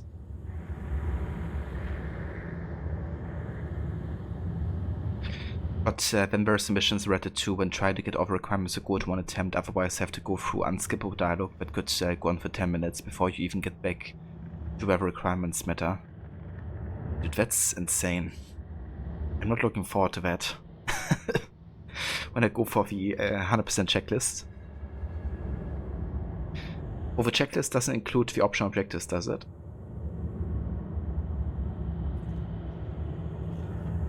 It was kinda AC2 in Brotherhood as well, just not as good with the hook blade. Yeah. Good like an AC in Roman Empire times, we got Vikings were not someone from a Celtic or Germanic tribe fighting against the legions. Would they place in fights like the Teutoburg Forest, where 3 Roman legions were wiped out by the normally fighting tribes getting together and fight for a greater cause. Yeah, I would actually love to see the kind of like Germanic, guerrilla fights. And I think you could have like really good AC gameplay as part of it as well, have like your own guerrilla fighting group or something in the woods and fight against like the legions of the Romans. I was actually thinking about it the other day when I saw a video about why, Germania couldn't be so easily taken over.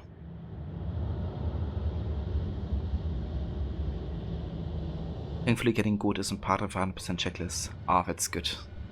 That's good. Because yeah, that would be quite frustrating, having to sit there 10 minutes at a time for the same cutscene.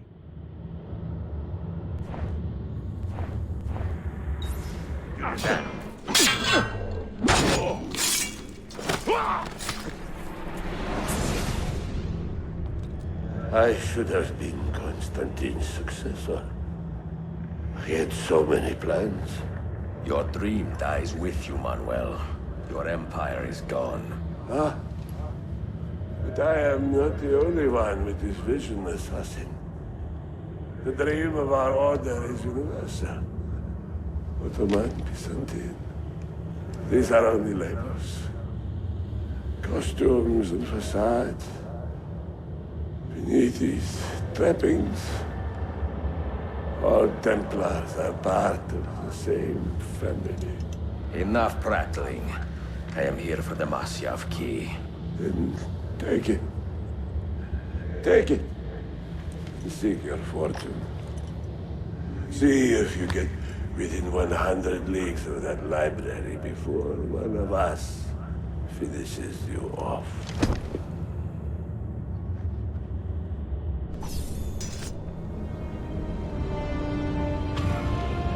Poor Manuel, last of the Paleologi. I should not have put him in charge of our Masyaf expedition. He was an arrogant man. Impossible to keep in line. You disappoint me, Ahmed. Why the Templars? Because I am tired of all of these pointless blood feuds that pit father against son, brother against brother. To achieve true peace, mankind must think and move as one body, with one mastermind. The secrets in the Grand Temple will give us just that. And Altair will lead us there. Delusions! Altair's secrets are not for you. I am not interested in arguing, Ezio. I am here for the Masyaf keys. Keys? Are there more than this one? So I have heard. Perhaps I should ask someone who knows better. Sofia Sarto. Is that her name? She knows nothing! Leave her be! We shall see. I will kill you if you touch her! I know you'll try.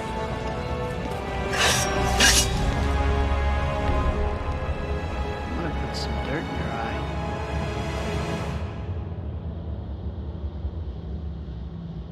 Yeah, for sure, so was aus. Would be great to have that time period shown, and would also be a nice way of having a game about Germany. Escape. The Templars, now led by Prince Ahmed, have threatened to kill Sofia if Ezio does not hand over the massive keys. Leave Cappadocia and make haste to Constantinople. Post-sync, do not lose more than half of your health.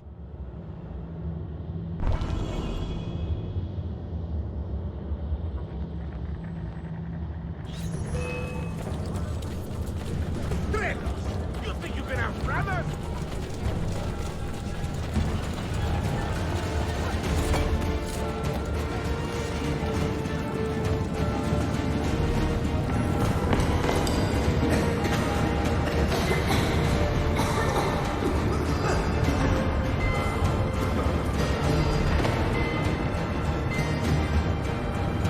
Oh Ezio, what have you done?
Yeah, I don't think it's justified, Sutvasa's.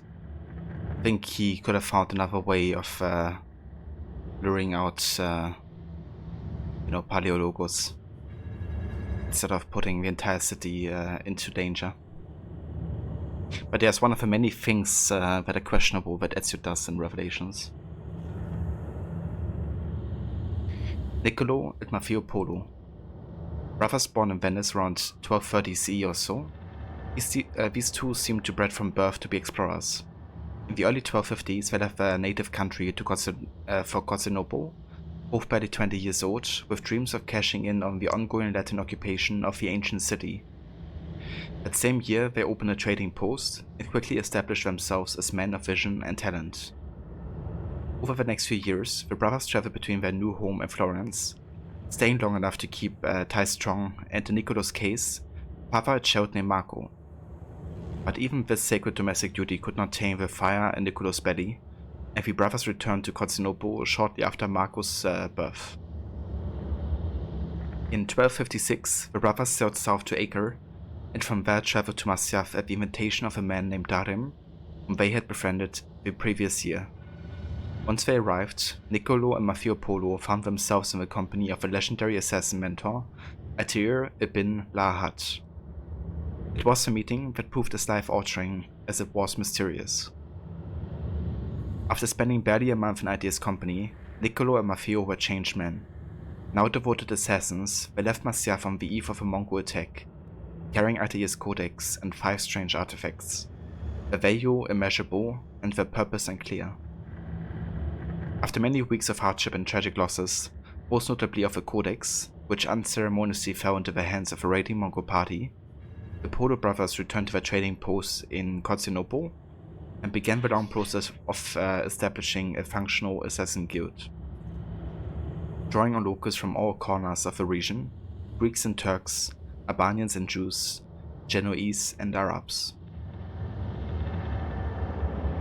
But the efforts could not erase the shame of having lost Atir's valuable codex, and in 1259, after hiding Atir's 5 artifacts with great care, they left the city they had called home for nearly a decade, and headed east to seek the reigning Mongol Khan on an errand that would only be completed decades later by Niccolo's son, Marco.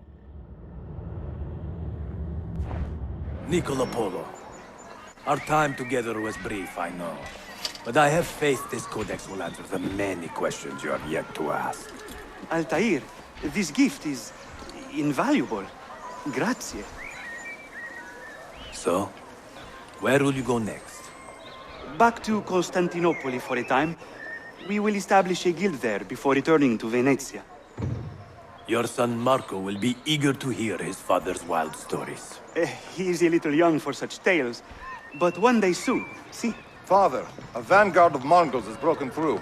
The village is overrun. Niccolo, your cargo and provisions are waiting for you by the village gates. We will escort you there. Thank you, Mentor. Ready the catapults and watch for my signal. Stay close. Hey Ronnie, welcome in, dude. How's it going? Machiavelli, indeed. With a wrench.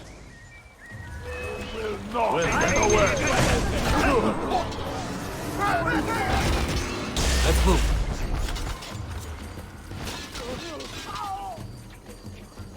Using the apple here.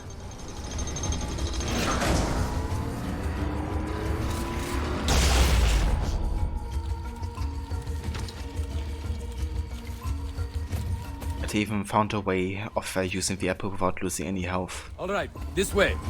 Something Ezio couldn't.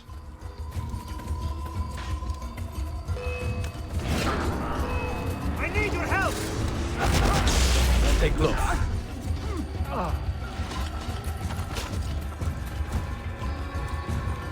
Oh, nice, Ronnie. That's good to hear. Let's move. Glad you're having good morning so far.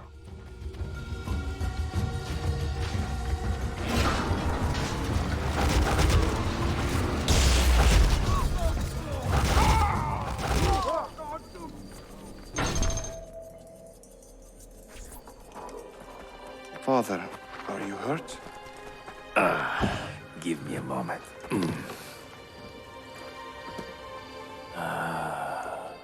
The end of an era.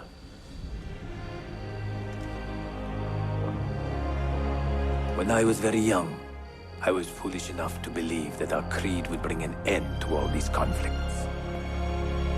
If only I possessed the humility to say to myself, I have seen enough for one life.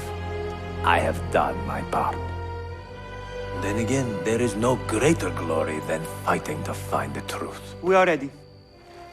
A last favor, Niccolo. Take these with you and guard them well. Hide them if you must. Artifacts? Of a kind. They are keys. Each one imbued with a message. A message for whom? I wish I knew. And such a great scene. You know, when he says, if I only have the humiliation to say, I've done my part, I've seen enough. That's something that Ezio takes to heart, right? At the end.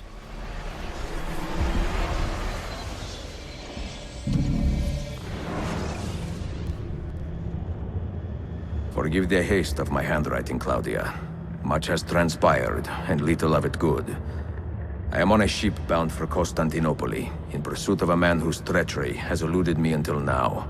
Prince Ahmed, Suleiman's uncle, is the man leading Templars here. He is the mastermind behind their Masyaf expedition, and he will stop at nothing to retrieve the keys, all of which are now in assassin hands. So what holds me back? Why do I not take the keys to Masyaf myself and be done with these fools? Because I have been careless. Because the Templars know about Sophia, and they're looking for her. Oh, Claudia, if anything should happen to her, I could not live with myself. I have dragged her into a war she knows nothing about. And it will be my burden to bear if she comes to any harm.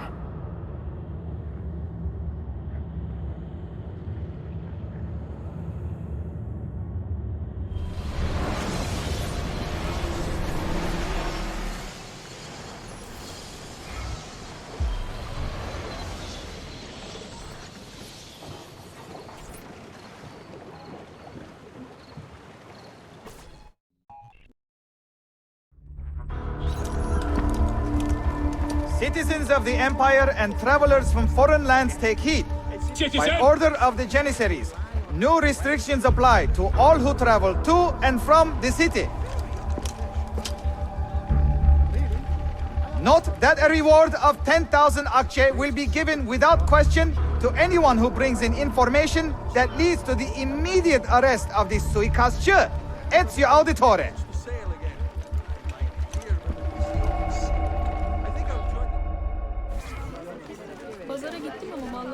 Yep, we are wanted, right? Michael Banya plays Daram, who also is a Templar you kill to save Al-Mualim, and Darius as well. Ah, okay, that's really cool. Yeah, I remember you saying that he also plays Darius, I think, but didn't realize he was also the Templar that you kill in the other Altair memory. He gets old, isn't the man for fighting anymore, he just wants it finished. Like he says in the beginning monologue, I'm tired of fighting or something like that.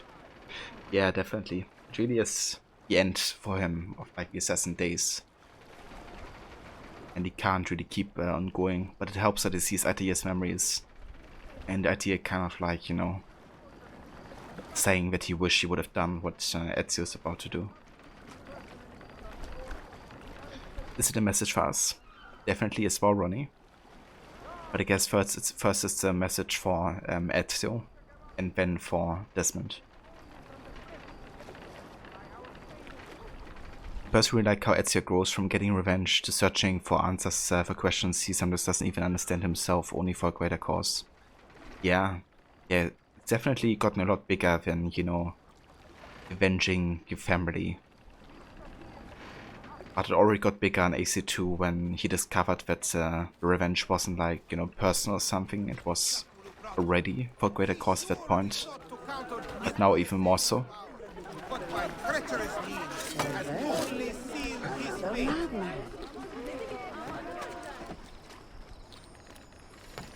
But yeah, I like how he realizes at the end that he's also, like, the whole message isn't meant for him. It's meant for Desmond.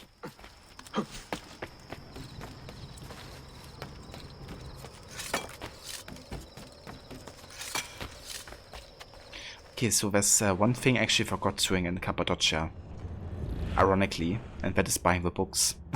So what I'm gonna do is I'm gonna reload the beginning sequence, I think.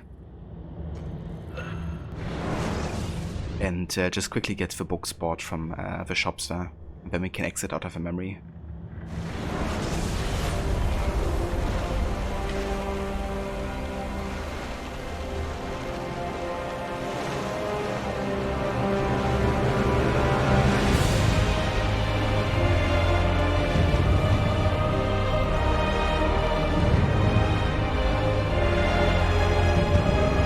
No evidence of an army here, and no signs of Tariq's men.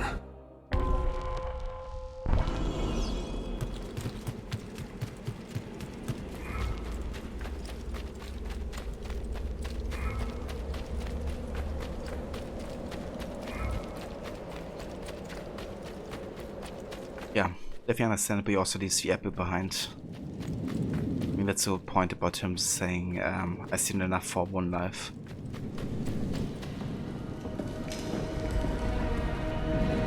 Indeed, Cider. I want to get all the books because it unlocks the secret cutscene with Sophia.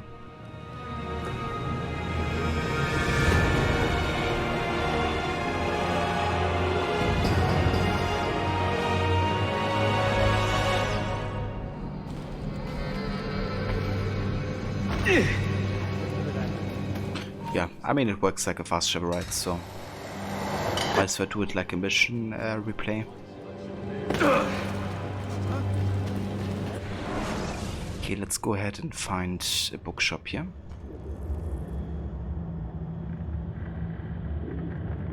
I think I actually gotta first get the viewpoint to unlock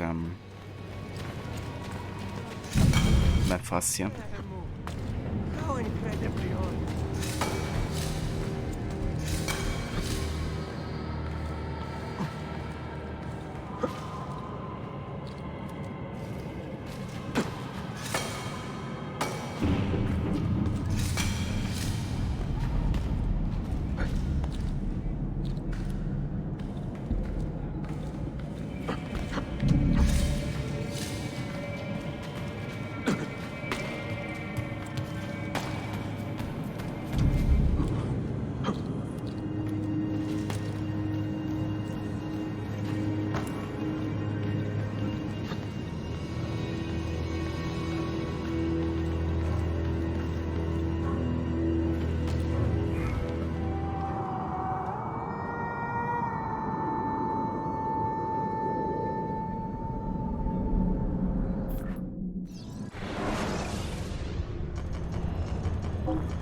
I also go ahead and turn off VSync again because we don't need it anymore.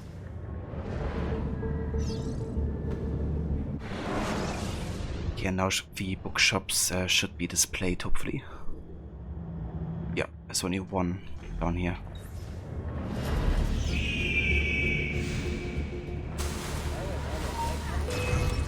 Don't let him get away! Faster! We're losing him!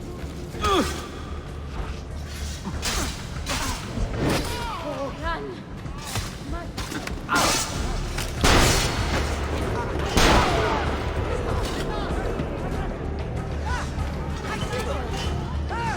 There he is! Shit! I'm at him!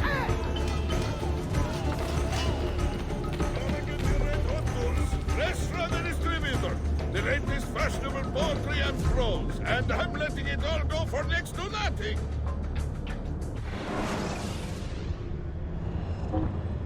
Right.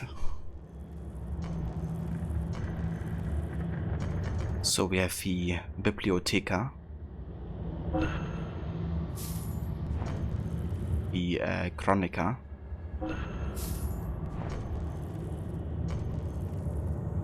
but what the fuck, I don't actually have enough. I thought I did. And Tarrant to Blanche. At least when I looked up the list online, it said I would have enough. Never mind, I guess we gotta go back to Cappadocia one more time. to get the last book here, Genis Arcaditas. You gotta get 66k for that. A pleasure. My thanks for your patronage. Okay. Then we will get back to Cappadocia one more time.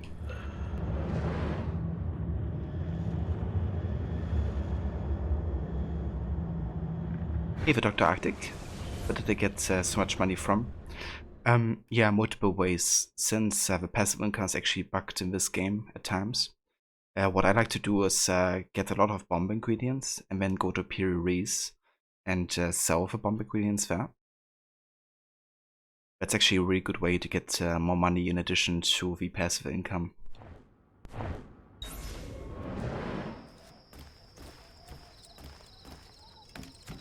But yeah, selling bomb ingredients is really, really good.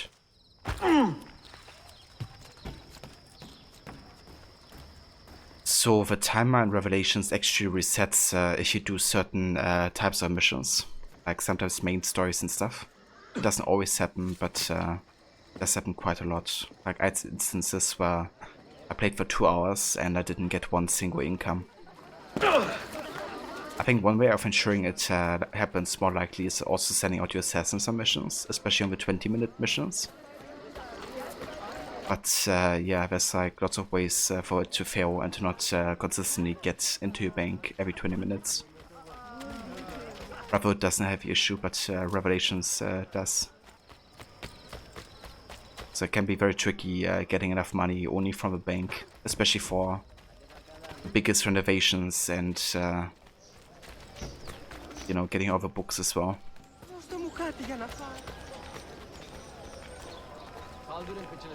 Yeah, no worries whatsoever, Dr. Arctic. Don't worry. So what I like to do is actually sell bomb ingredients at Piri-Reis, the guy who gives you the bomb missions. You can sell all the bomb ingredients you get out of like chests and stuff at his place, and you can get like really good amount of money from doing so. The thing is that the passive income is actually bugged at times, so only going to the bank might not give you enough money for everything you want to purchase in the game. So selling the bomb ingredients is really good, a good way.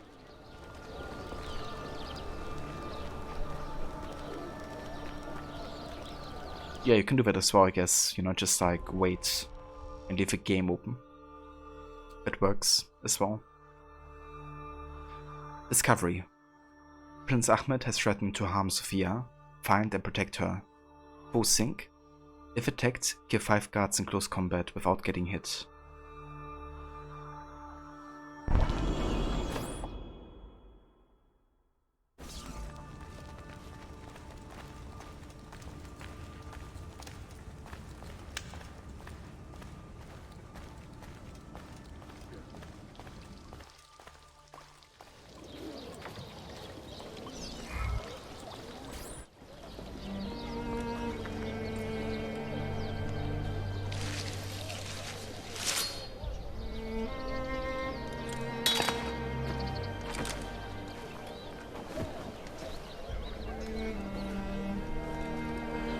Earned your rest, brother.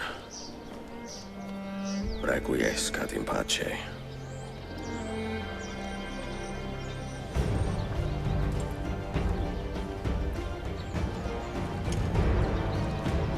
Brothers, sisters, the whole city rises against us, while Yusuf's murderer waits and watches from the arsenal, laughing. Fight with me, and show him what it means to cross the assassins.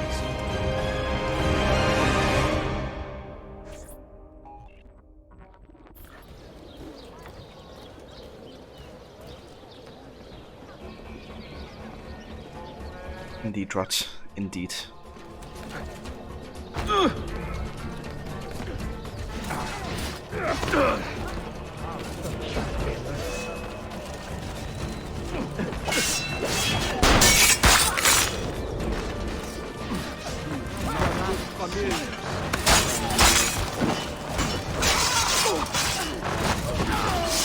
I want his head! Go!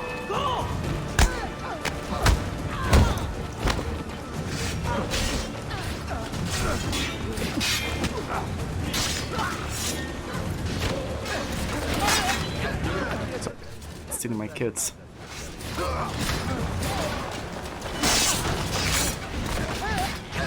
Now we go. So this switch make actually spam Aerostorm if you want to. Like that. It's really damn useful.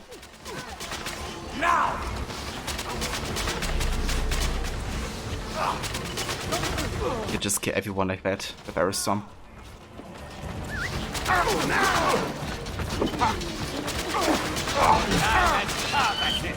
You've been a thorn in my side long enough, is that?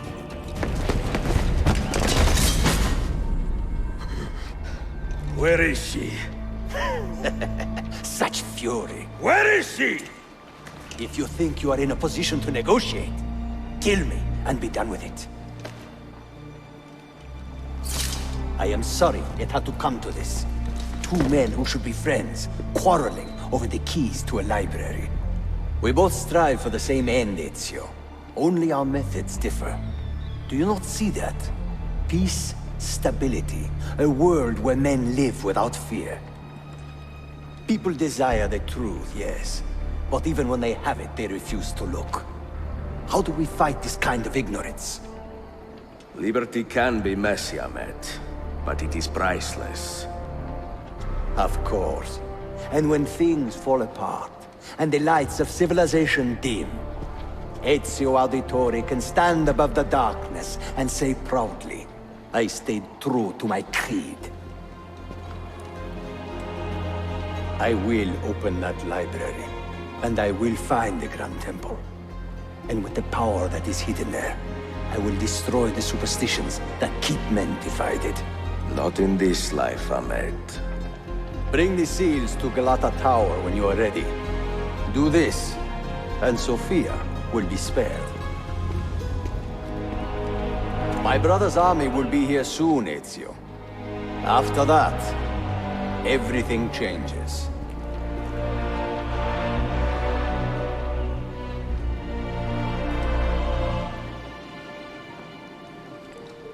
How long have you been here? Long enough. I had Ahmed killed as soon as he returned. But I never expected to hear all this. And what do you think? He is a sincere man. But this Templar fantasy of his is dangerous. It flies in the face of reality. The world is a tapestry of many colors and patterns. A just leader would celebrate this, not seek to unravel it. He fears the disorder that comes from difference. That is why we make laws to live by. A Qanun that applies to all in equal measure. Shahzadem, stand back! Hold, soldier! This man is not our enemy. What a challenge it would be to have a son like you. You are not dead yet, old friend. Ezio, spare my uncle if you can. Would your father? No.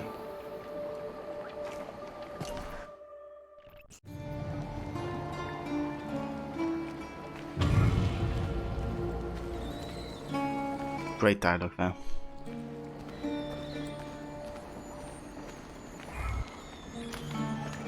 So one thing I just realized, we still have all of our money. So did it not say that we bought the books, or did it just give our money back? It's kinda curious.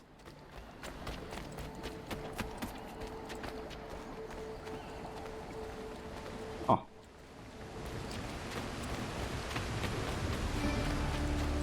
Maybe I gotta finish a memory to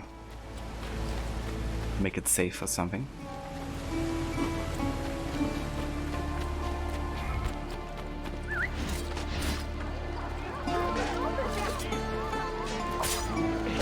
Thanks for luck, Max. I have nothing to do with it. Errot, Vitolia Agli Assassini. We love how I can use the Storm ability there endlessly. This one was very silly to you, where I just sent Sophia's bookshop. So you can actually see them standing in front of a shop before the mission starts. So kind of waiting for Ezio to go inside, I guess, and then they follow him inside. But yeah, Ezio asks Yusuf to guard the bookshop as well. Like as a preventive measure.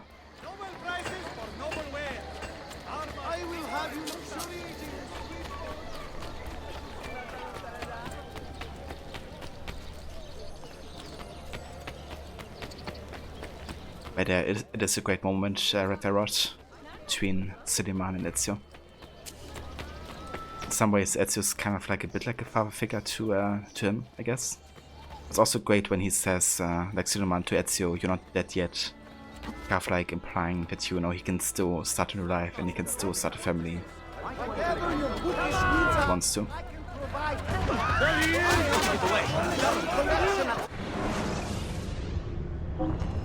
I don't have any new books here, right? I don't. Oh, well, next time, yes? Time to go visit my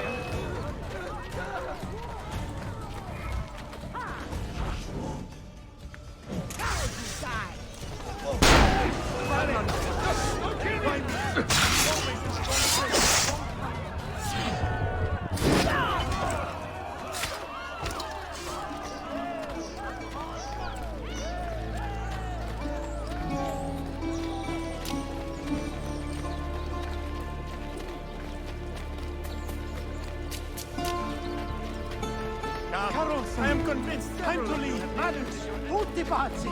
Got to get back home. Okay, let's actually go and look for a fast travel point here real quick. Actually, let's go to Pure Rice first. I want to sell some bomb ingredients so we can get more money. Please, God, let me leave. Tutti pazzi. Got to get back home. Small detail like that which can go unnoticed, but that's so much you can notice. If you can notice. Yeah, and really, you know, adds to the replayability as well of the games. Because in most of the games there's always like a lot of these small details that you might not catch up on the first time. Or only until much later in the game. When you want to replay the game and kind of like, you know, experience the scene with those details in mind.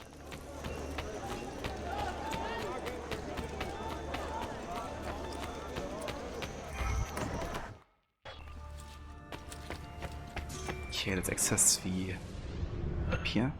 Also get some money out of it. I wanna check just real quick if there's any city that gets attacked right now.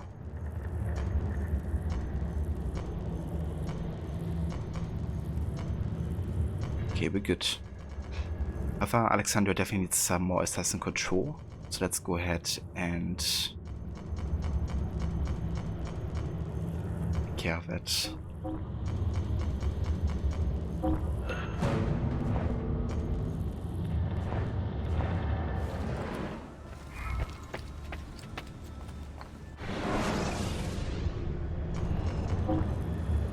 Alright, let's sell some items here.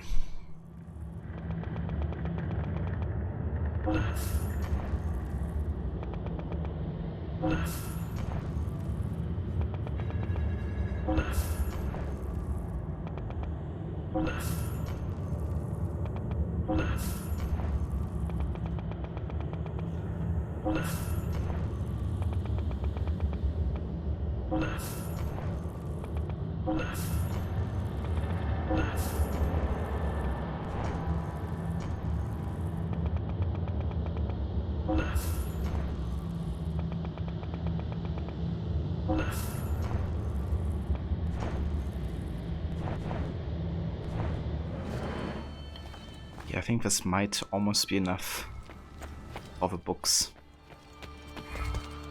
So I do wonder, can I actually just fast travel to Cappadocia then? I always thought you had to replay the mission in the DNA tracker. But if we go to a fast travel point here, that's like an option. Ferry wouldn't, right? Because... Ah, there's a boat to Cappadocia. I see. Okay, let's take that actually. Maybe the books would also be less expensive in that case because the influence of the Byzantines might not be there anymore. Now that we have dealt with Paleologos. Prince Ahmed has been found guilty of consorting with enemies of...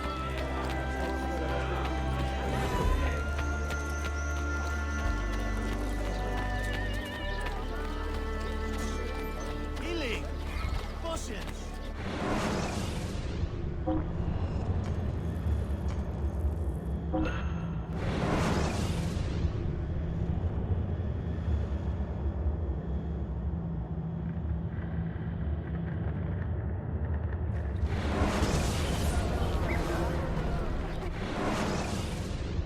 Right, let's take the boat. Cappadocia.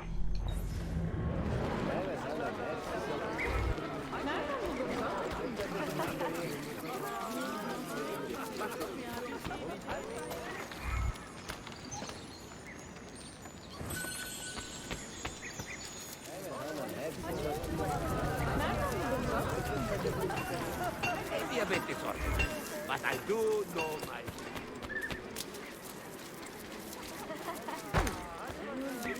What is cutting into you?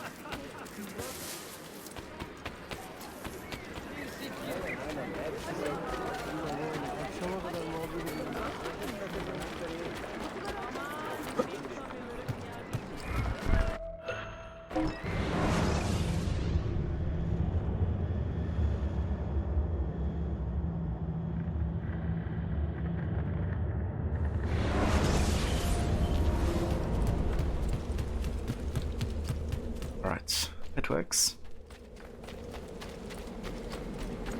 Let's see if we now have enough money and also if the price is gonna be affected like it was before.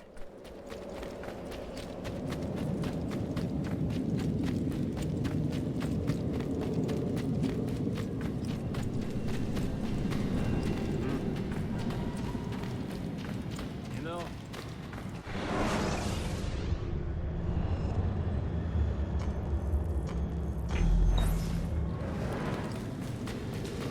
no.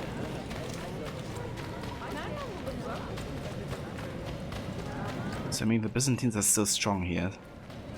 That's for sure.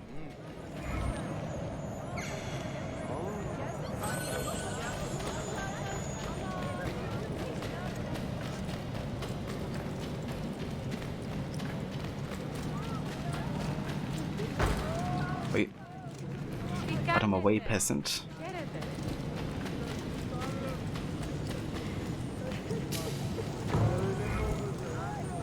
Φτιάξουμε καινούριο μαγαζί μόλις αναρρωστά.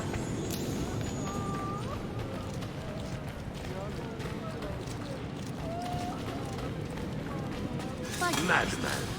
He's crazy. Could be trouble, I suppose. Great wisdom. Out of reflection. So I didn't save my progress.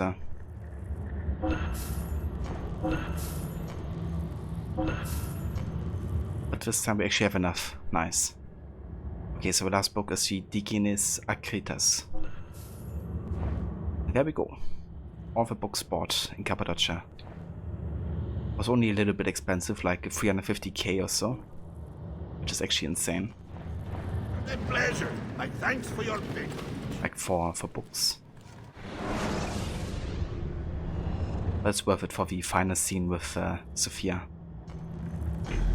Let's take the boat back to Istanbul. Hey, what are you on about?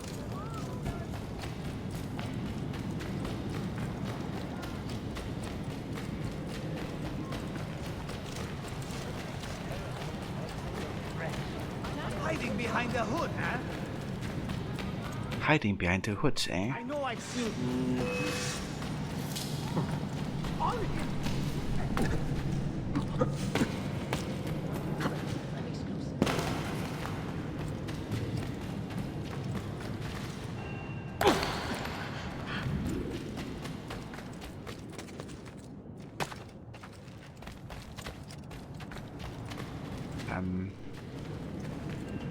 Is that the exit?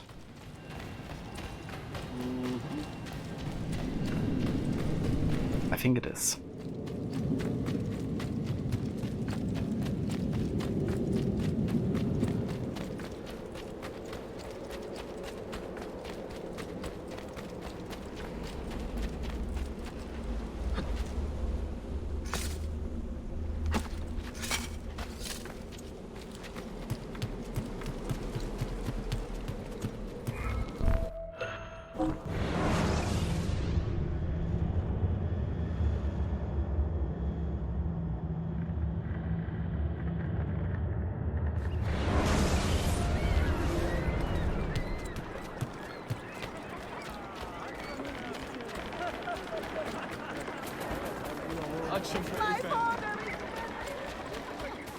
Alright, nice. So yeah, now we don't have to worry about anything side stuff wise anymore. Or like money wise either. We can just spend the money on whatever we want to buy. Not like we have a lot of money left after, you know, the purchase here, but definitely gonna get a bit more money in for the bank and missions and stuff.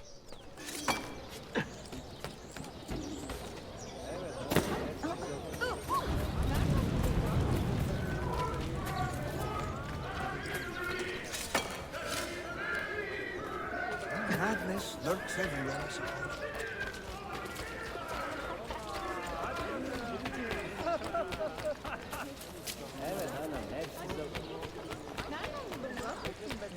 Come, be healed. The latest pharmacological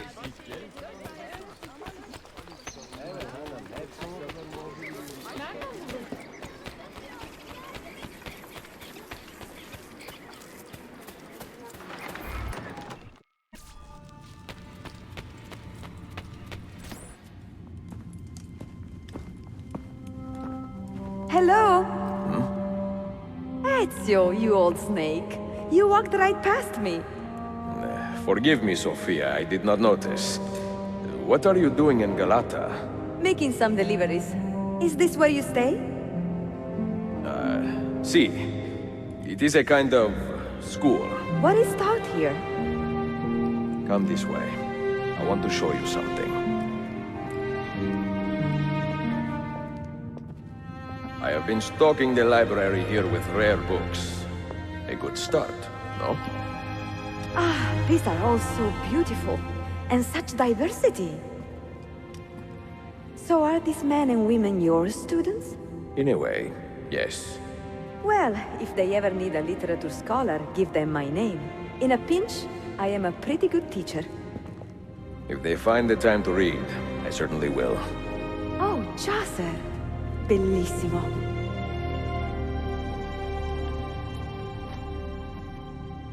Lol. Bad timing of the cutscene though.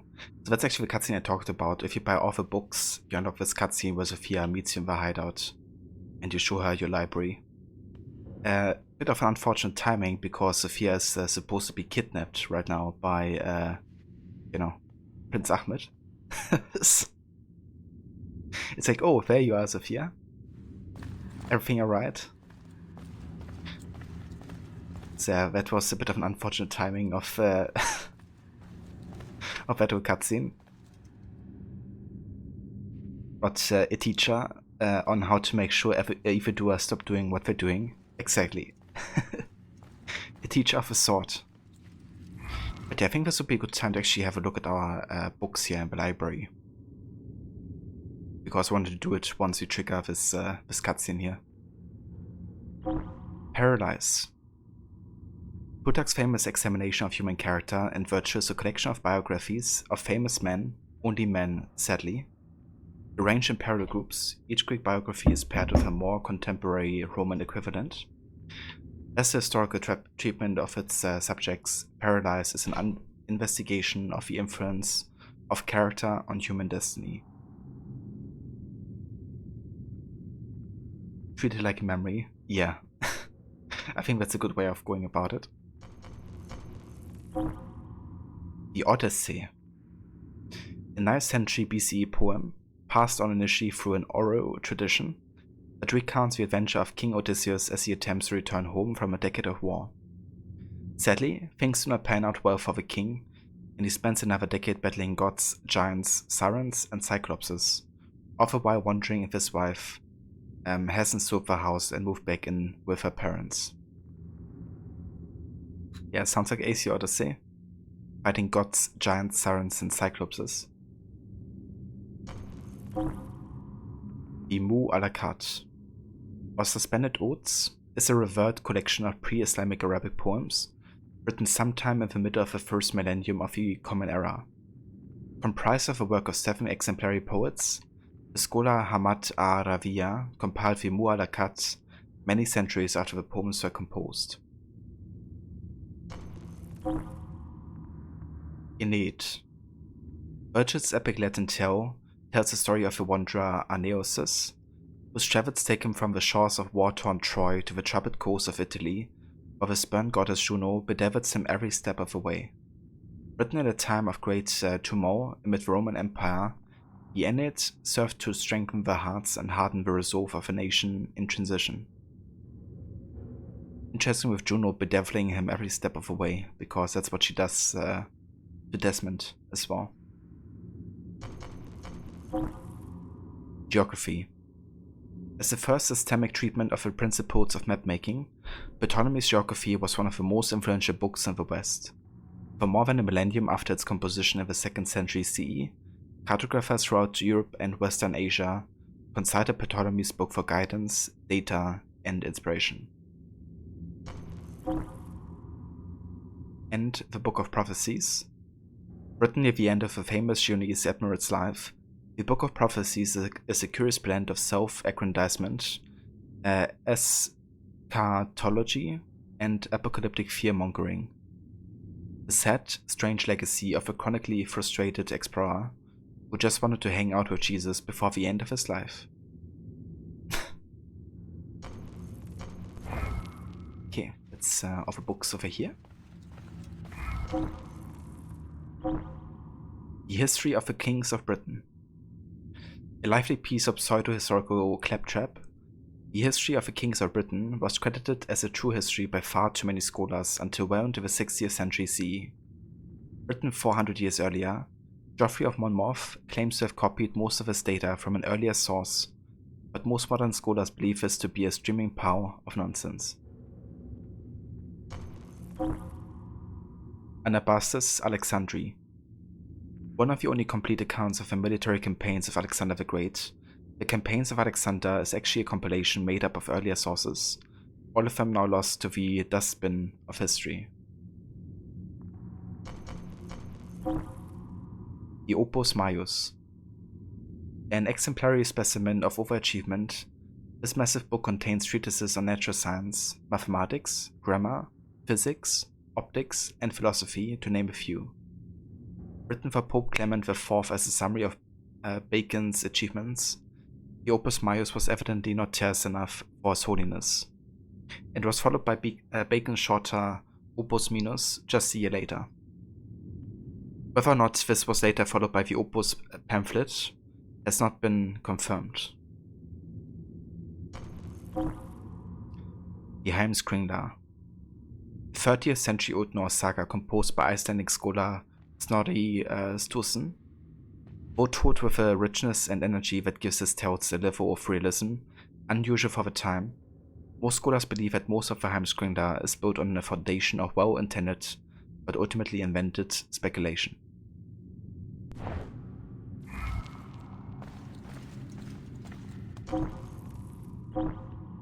The Secret History of the Mongols.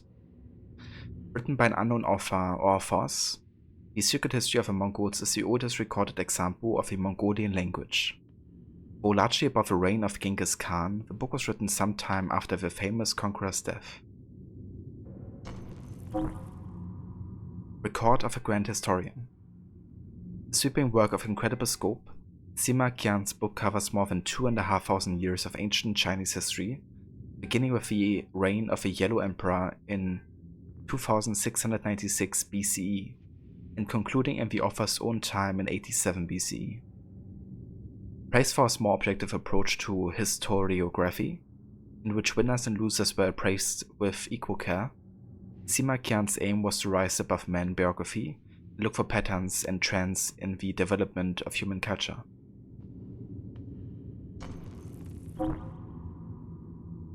But you've got a fun Micah-rated channel reward prep for your Red Dead 2 playthrough. Oh, really? So, are you ready to share it already, or would you like to wait as a surprise for your stream? The Golden Ass. The only work for dramatic fiction written in Latin to survive intact, The Golden Ass, as Saint Augustine named Apuleius Theo, tells the story of a man who dabbles carelessly with magic and accidentally turns himself into a donkey. Written in what would later become known as picaresque style, The Golden Ass has a wandering episodic structure that precursor to later classics like Don Quixote and Tristram Shandy. And Metamorphosis, a classic piece of Latin narrative verse written sometime around 8 CE. Metamorphosis is an indispensable collection of fables based on Greek sources. One of the most widely read books of the Middle Ages, all of its masterpieces remain one of the major models for most of our modern conceptions of ancient Western mythology. A surprise? That's fair, dude. I'm looking forward to see the surprise. But I reckon it's something that's gonna let Micah suffer a little. The Travels of Marco Polo. One of the most famous and widely read tracts of the 14th century, this travelogue paints a vivid and detailed portrait of explorer Marco Polo's 20-year journey through the Orient. Brimming with taut tales and fantastical descriptions, its veracity remains a source of much controversy. 1001 Nights. A beloved collection of Persian and Middle Eastern tales more than 1000 years old, all framed by the story of an impatient sovereign listening to his clever wife begin one story after another, but never finishing any of them, with the hope of staving off her impending execution. The Book of Kings. A massive 60,000 verse work of Persian poetry that weaves history and myth together to tell the history of the world from the beginning of the time up to the 7th century BCE. Written over the course of 30 years, in the late 10th century, it is a monumental work of incredible historical and artistic merit. The Nibelungenlied. A tragic tale of lost love, revenge, and slain dragons, written sometime in the 12th century, but based primarily on Germanic, pre-Christian sources. Nobody knows who wrote the Nibelungenlied, but most scholars agree that he probably wore a long beard and walked with a glowing staff. We actually had to read that in school, in German class. The Iliad is one of the most famous examples of poetry passed on in the oral tradition. It is not written down but passed on from speaker to speaker through recitation alone. Recounting the final weeks of ancient Troy's 10-year struggle against the besieging Greeks, the Iliad was first committed to the page many centuries after its composition in the 9th century BC. The Canterbury Tales. A delightful collection of 14th century stories detailing the lives and concerns of a group of Christian pilgrims making their way to Canterbury Cathedral. Written in Middle English, Chaucer's colorful portraits are at the times witty, tragic, bawdy, and beautiful.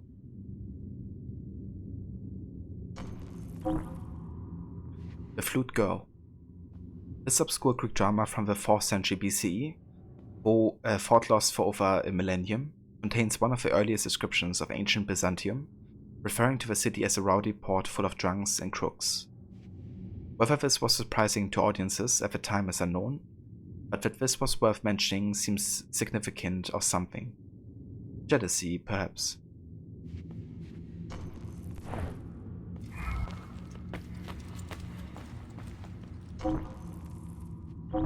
Then we have the Bibliotheca.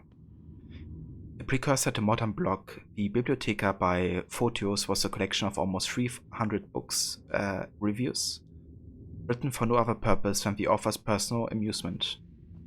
Some of the reviews are comprehensive, spanning several pages, while others are no longer than a sentence, perhaps an indication that Photios had also anticipated the day when 140-character witticisms would be the standard method of communicating important ideas.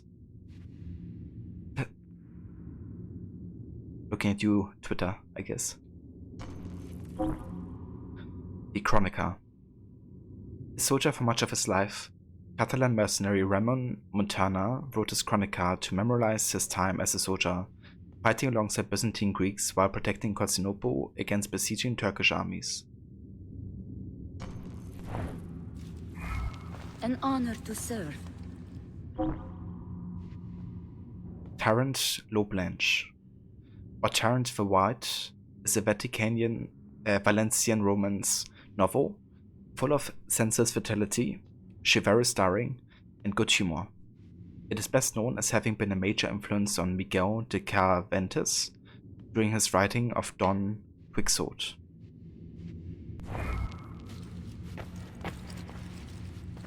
Okay, and this one. And we have the Digenes Akritas. Set amid the backdrop of a centuries-old conflict between Byzantines and Arabs, the Digenes Akritas, often unknown, tells the epic tale of Basil, a hero born of mixed parentage, one Byzantine, the other Syrian, and his incredible feats of strength and bravery. A warrior through and through, Basil kills bears and lions with his hands, slays dragons with little more than a look, and carries off the daughters of military commanders on a whim. In other words, a well-rounded chap.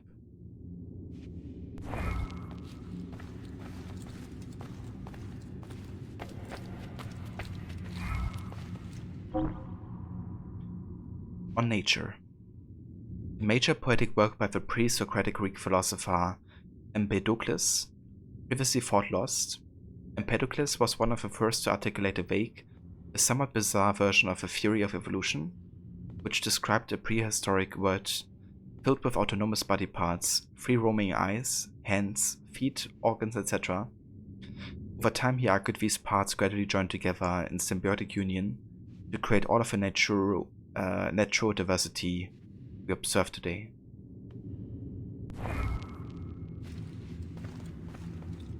Don Quixote, the man who fought windmills and saved Dulcinea, and of La Mancha. Was it? Hiding some windmills. Aesop's fables. As mentioned in Plato's Phaedo dialogue, the Greek philosopher Socrates had a deep fondness for the ancient fables of Aesop, and spent much of the end of his life during the course of his final imprisonment turning these classic tales into verse. Displaying a rare talent for ecstatic meta and vivid imagery, Socrates also had the curious habit noted by contemporaries with much befuddlement of setting his versions of fables tens of thousands of years into the past, far earlier than any other version before or since.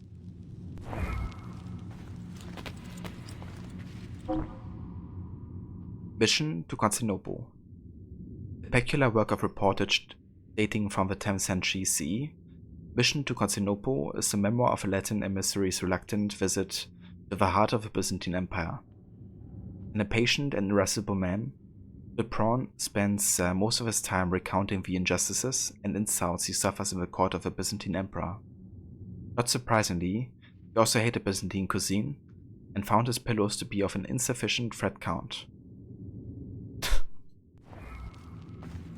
Yeah, sounds important.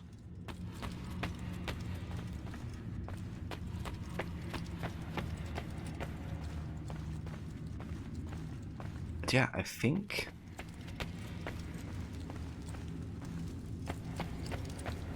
might be all.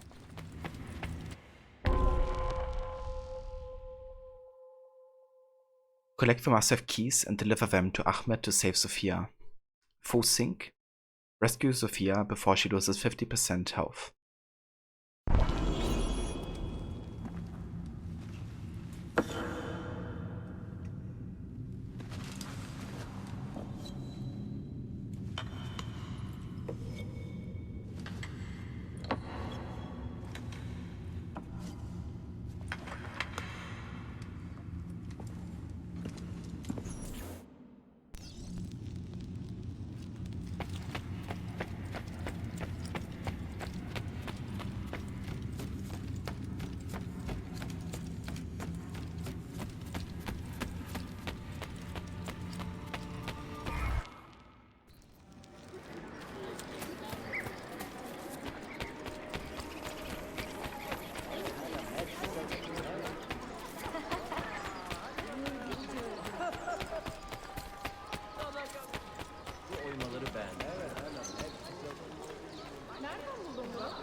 Mentor? Now should be a time for remembrance and mourning, I know. But our enemies do not permit us that luxury. Yusuf thought highly of you, assassin. And I find no reason to second-guess this judgment. Do you have it in your heart to lead these men and women, and to maintain the dignity of our order, as Yusuf did with such passion? It would be an honor. Bene, I am glad. Our enemy is close. Take positions around the tower, then wait for my command.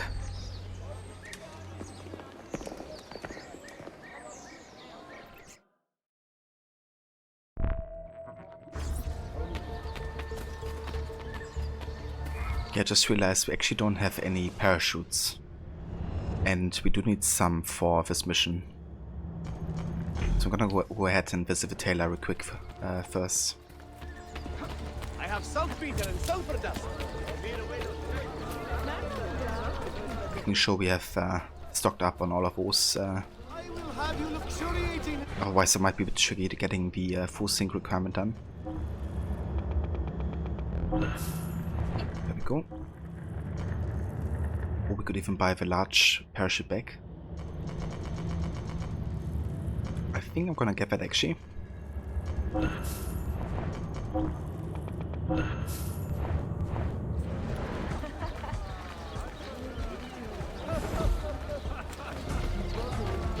But Ezio, you're not in charge, but I command you. True that.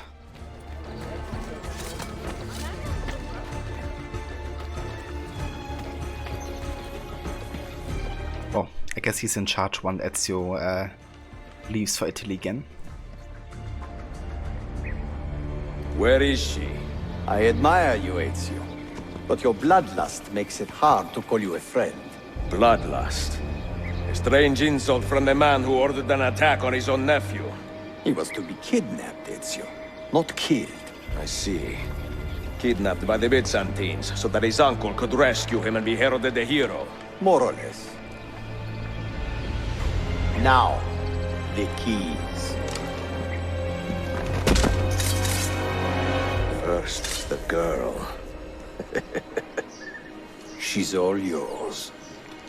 Sophia! Tell your men to back off.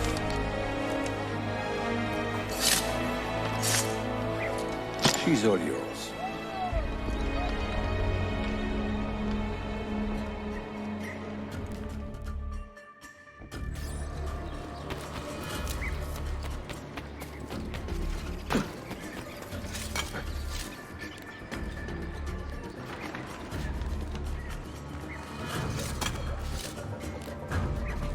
Coming for you, Sophia.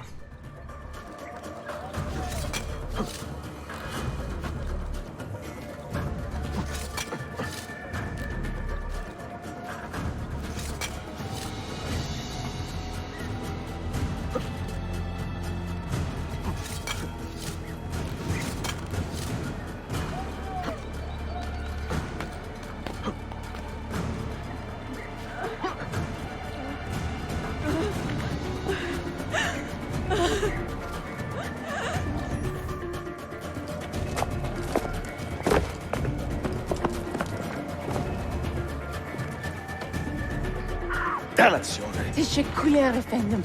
Çok teşekkürler.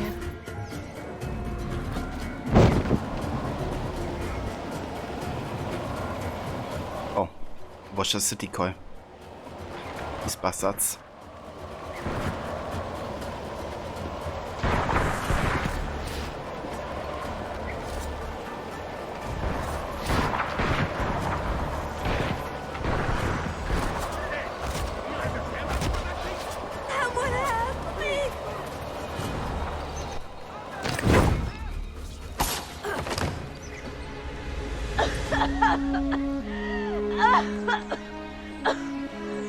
Are you hurt?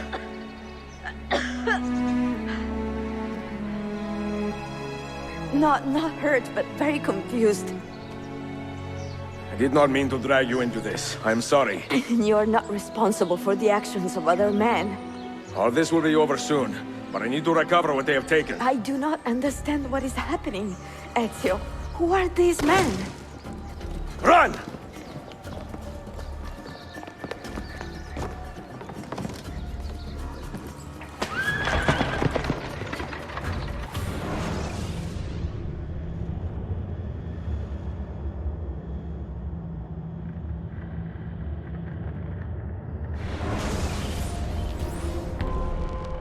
This might have been easier if Sophia didn't wear the same dress every day. I mean, I guess that's true for every character. End of the road. Ahmed is leaving the city with the 5 massive keys. Catch him before he escapes. Full sync. Kill 20 guards. Yeah, this is a bit tricky. Sometimes it's even bugged. Like I had instances where I killed more than 20 guards and it didn't like count for some reason. So you even have to kill more guards, I think, than it says sometimes. Not sure what causes it, but yeah. Let's see how it goes. We are close. Keep steady. Let's just keep on counting. You have come to see me off.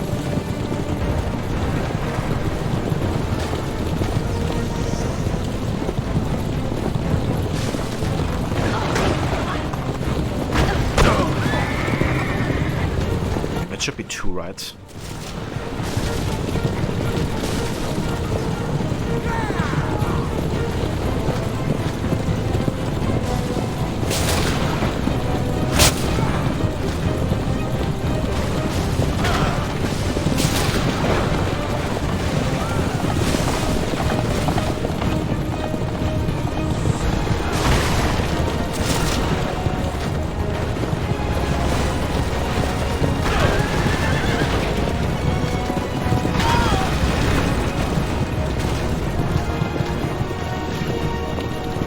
Should be 4 already killed, technically.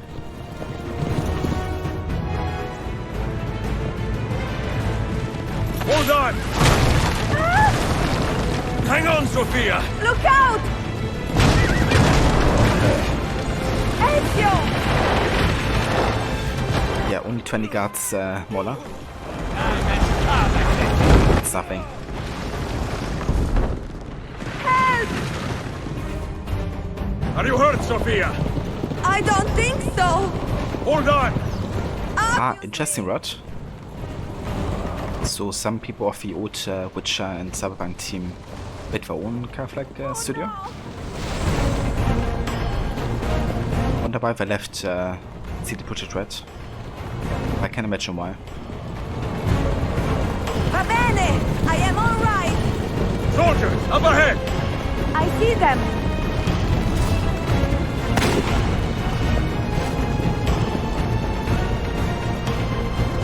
Welcome back, Levy.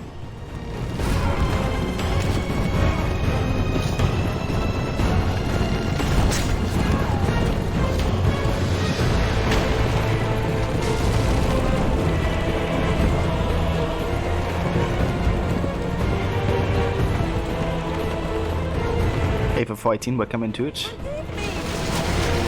Sophia, you must be careful! No, I know! Steel yourself, Sophia! More soldiers!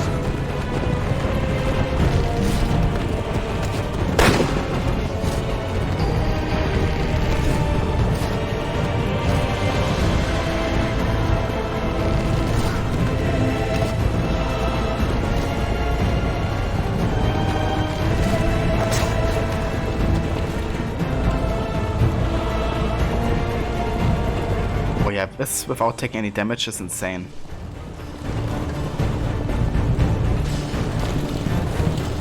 I wouldn't want to do that.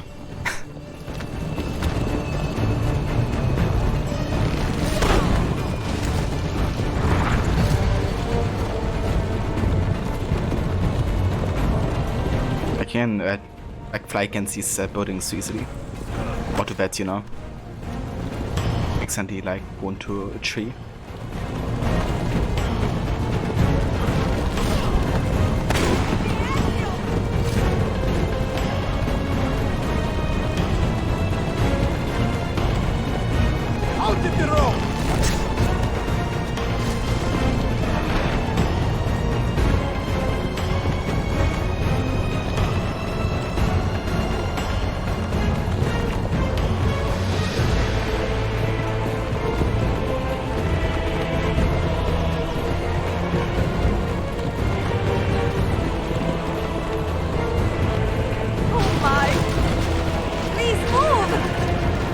It's like one of these James Bond escape scenes. Where we just like drive through the entire city and destroy everything.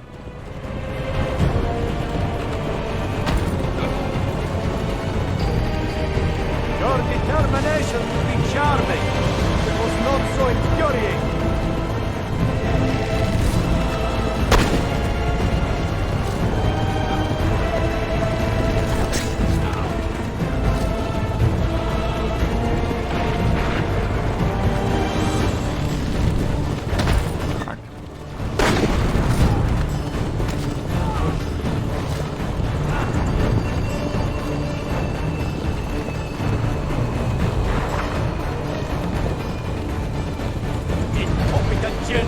Where did you learn to fight?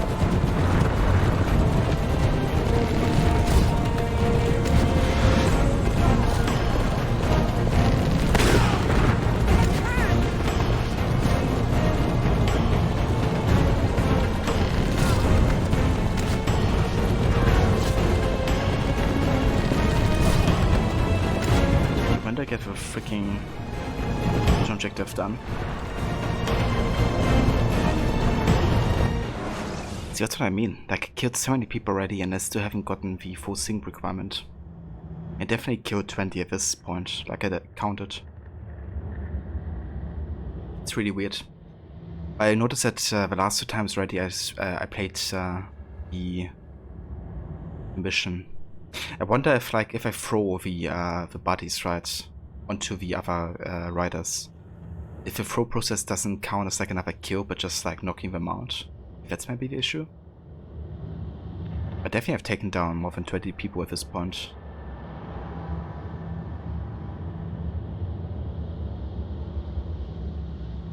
But this memory doing a no damage or restart memory challenge run was damn annoying. This is where the bulk of your restart happened.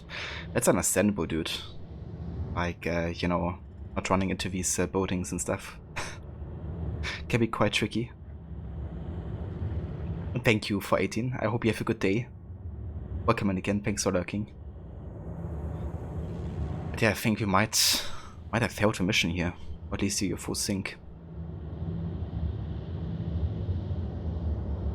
Blobbuff's music here is so good. It really is.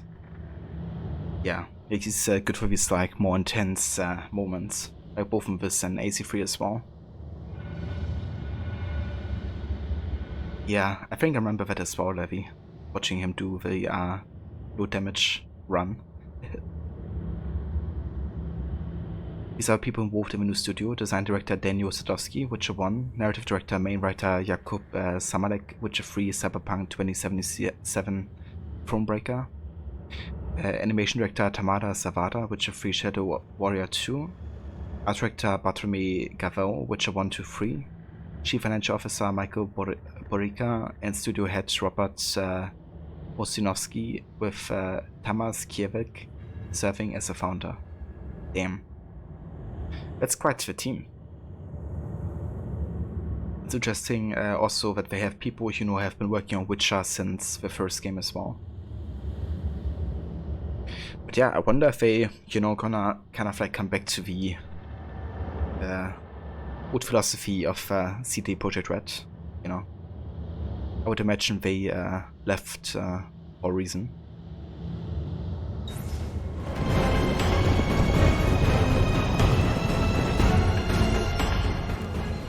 Yeah, we failed it, right?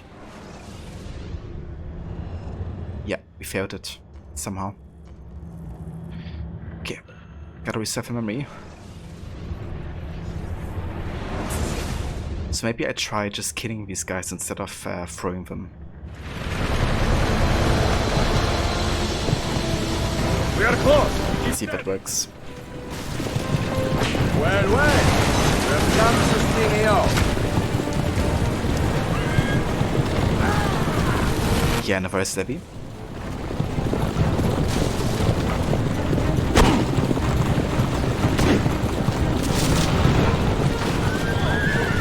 Okay, that's 2.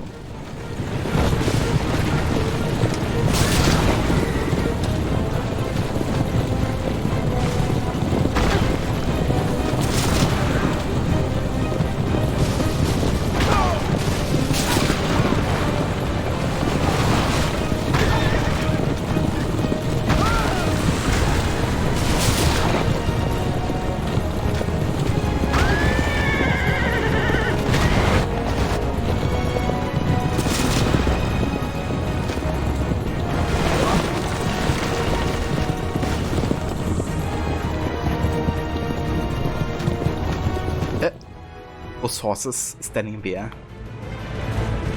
Hold on! Hang on, Sophia! Look out! Ezio!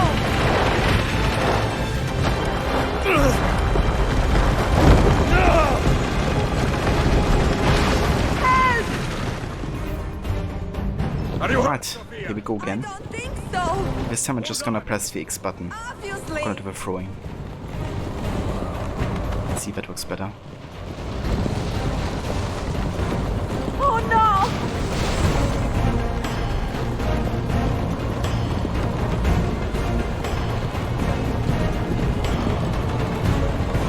Va bene! I am all right! Soldier, up ahead! I see them!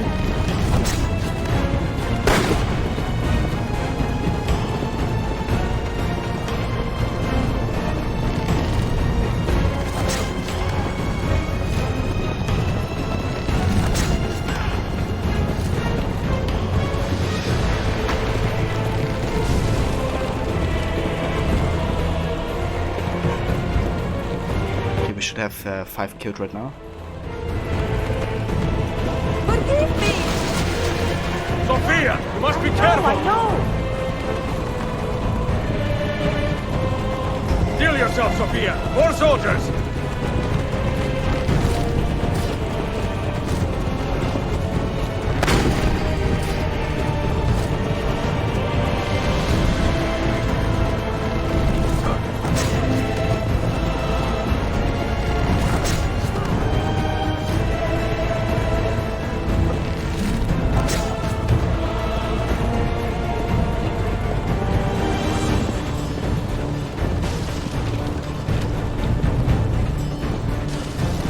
Thanks for clipping that shot. That was something.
Children, where did you learn to fight?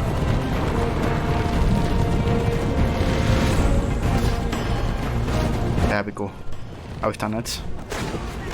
So I guess you gotta actually kill them. You can't just throw them. Throwing only counts as 1 kill. It loses your time as well.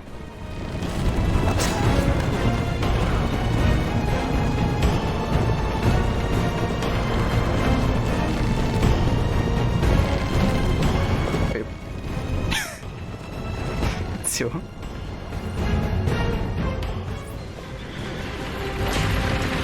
Ezio, look!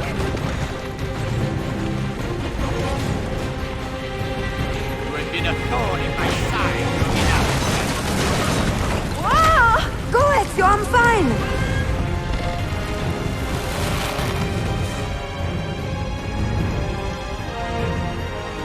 Cheers, Shot. Thank you for pausing that, dude. Yeah, can't change my outfit anymore at this point.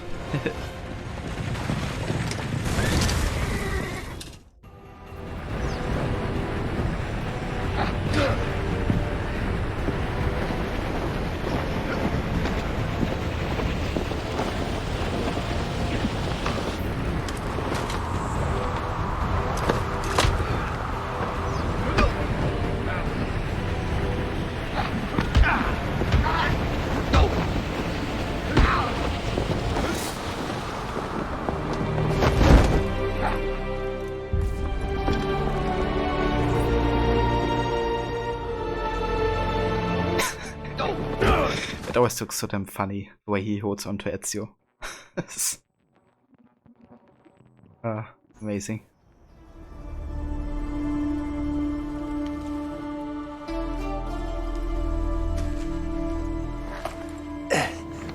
So what now, Ezio?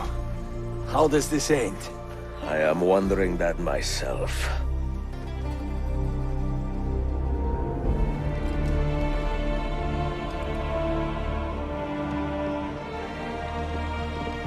Oh! Soldiers! Selim is not your master! You serve the Sultan! You carry out his command alone! Where is he? Where is the Sultan? He stands before you, brother. Father made his choice. Selim! Stop! Please!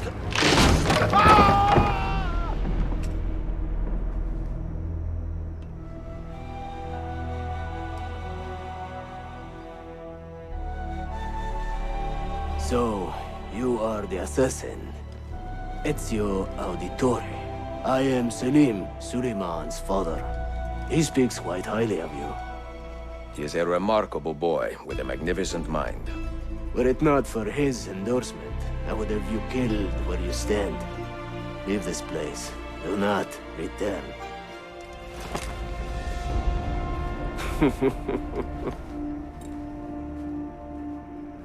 You did the right thing, Ezio. This is not your fight. But where does one end and the next begin?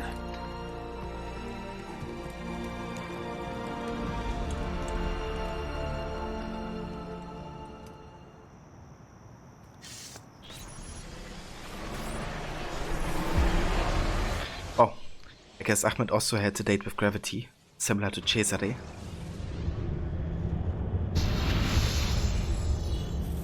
Yeah, it really does, Rod, and I think the way why Ezio, you know, sheathes his sword again is because, you know, of what he's seen between Anatolia and Maria. We've got a customs officer waiting to talk to everyone. I hope you have something for us. Absolutely. Passports and papers for everyone. Ah, brilliant. So I'm what? A neurosurgeon now, am I? You're a medical team from SUNY Upstate. Just back from Rome with your patient. Experimental gene therapy. Good work. Let's get this over with. Wait, look! This is crazy! What's wrong? I'm not sure, but Desmond's brain is lighting up like a string of firecrackers.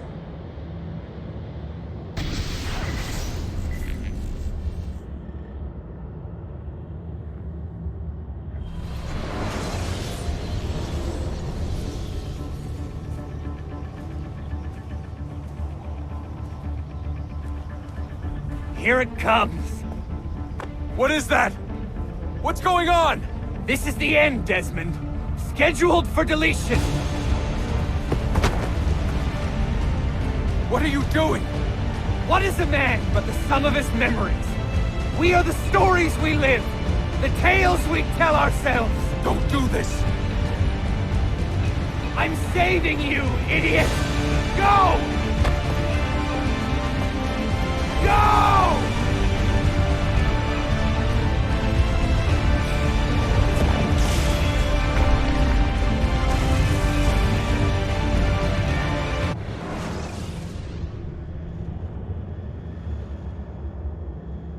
I write these lines with a steady hand and a light heart. We are in Acre now, Sophia and I. With the 5 Masyaf keys in our possession, and all the time in the world, Sophia is a seasoned traveler and a fine companion to have so far from home.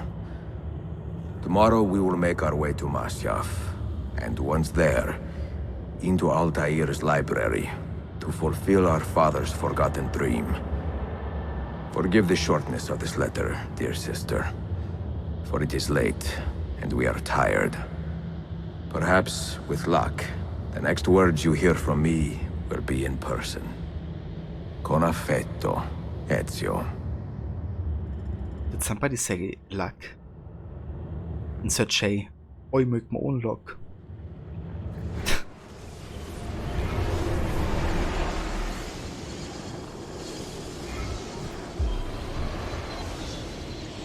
I make my own luck.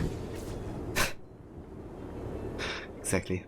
It's crazy. Like every time I hear luck now, I like have to think of it. Because recently I watched Levy play Rogue, and dear God, like the amount of times he says it in there. Literally every time somebody mentions the word luck, he's like, you know, on and about. The homecoming. Ezio and Sophia have arrived at Masyaf after many weeks of travel. Time to open the library. Hey there, hero. Welcome in, dude. Making your own luck today, I hope. Yes, I did, Levy. And yeah, it's been definitely enough Rogue for a little bit. It's going very good here though. Yeah, we're about to finish Revelations here, in the last memory now. So yeah, the fields are gonna be real in a sec here. Hope all is well with you, dude. Over here. Such a climb. È così bello qui. This is where your order began? It began thousands of years ago, but here it was reborn. By the man you mentioned, Altair? Altair ibn La'ahad. He built us up, then set us free. He saw the folly of keeping a castle like this. It had become a symbol of arrogance and a beacon for all our enemies. And the mandate for menacing hoods? Was that his idea as well? You mentioned a creed before. What is it? Nothing is true. Everything is permitted. That is rather cynical. It would be if it were doctrine, but it is merely an observation of the nature of reality. To say that nothing is true is to realize that the foundations of society are fragile, and that we must be the shepherds of our own civilization. To say that everything is permitted is to understand that we are the architects of our actions, and that we must live with their consequences, whether glorious or tragic. Do you regret your decision to live as an assassin for so long? I do not remember making that decision. This life, it chose me. For 3 decades, I have served the memory of my father and my brothers, and fought for those who have suffered the pain of injustice. I do not regret those years, but it is time to live for myself, and let them go. To let go of all of this. Then let go. You will not fall far.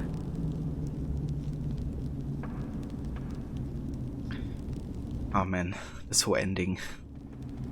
It's great how, you know, Ezio also talks about the creed, the way he understands it, and the way he's explaining it to Sophia, who's kind of looking at the creed in a very literal way, right? Because if you would just say, yeah, nothing is true, everything is permitted, it would be like, you're allowed to do anything, you know, because it's not like anything matters. But that's not what the creed is about. Just an observation of a word. But you can still make your own decisions. But also how she's kind of like, you know, really supporting Ezio's decision to let go of his life. You know, when she says you will not fall far if you leave the assassins behind. Have a great part of this conversation here.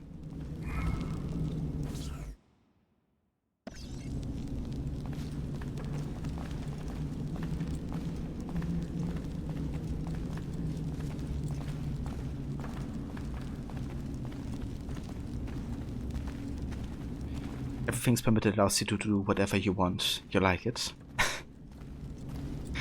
I see you more of a literal type, Mola. I think you will enjoy Black Flag. Because Edward, the protagonist, thinks in a very similar way at the beginning of the game.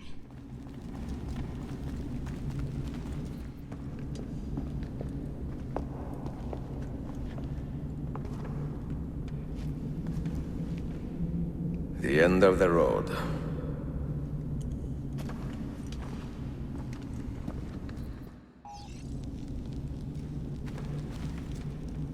Yeah, dude, it is. What do you hope to find behind that door? Knowledge, above all else. Altair was a profound man and a prolific writer.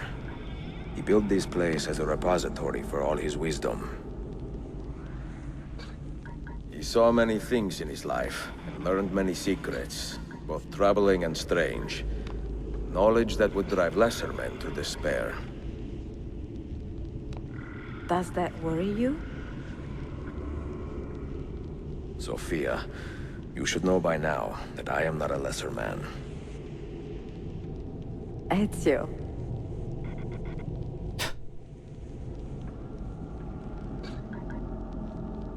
Get a hint. Oh, thank you. I just want to listen to the dialogue.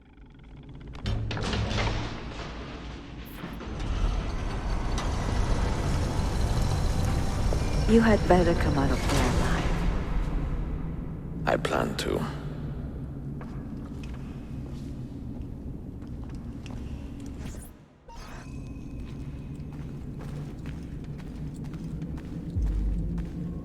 And this whole scene now. Just one of the best moments in AC. For me at least.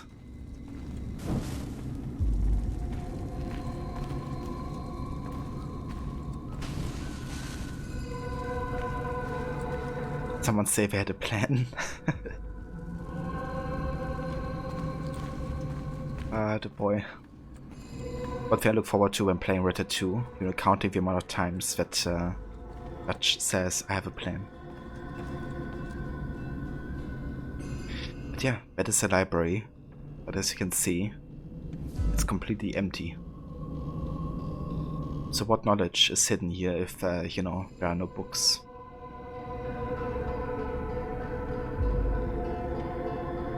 Could make a drinking game out of it. That's true, actually. But you definitely get a buzz from that in a reasonable amount of time, that's for sure. No books. No wisdom. Just you, fratello mio.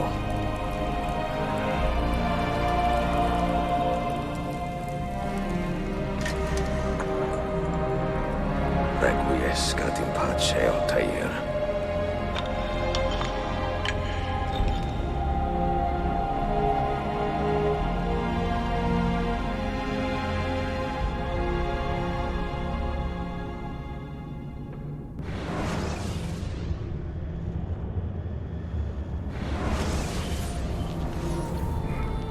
You have seen to my books? Yes. Some we sent with the Polos. The rest will go with me to Alexandria. Good. Very good. Father, I do not understand. Why did you build a library if you did not intend to keep your books? You should go. When the Mongols return, Masyaf must be empty. I see. This is not a library at all. It is a vault. It must stay hidden, Darim. Far from eager hands. At least until it has passed on the secret it contains. What secret? Go, son. Go be with your family. And live well. All that is good in me began with you, Father.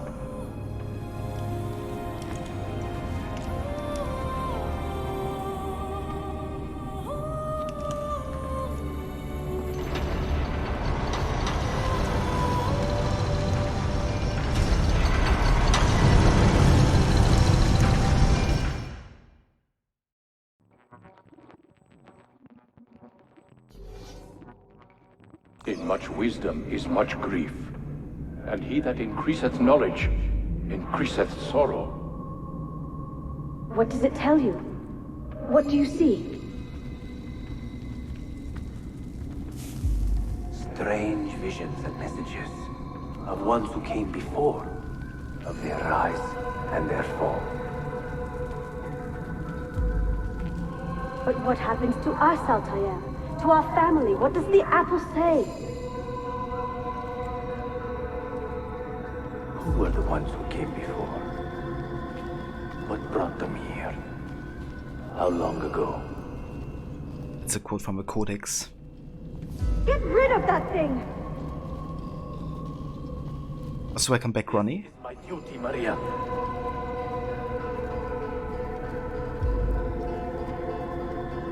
Maria? Where are you? Where is she? Gone, Father. You do not remember? She's gone.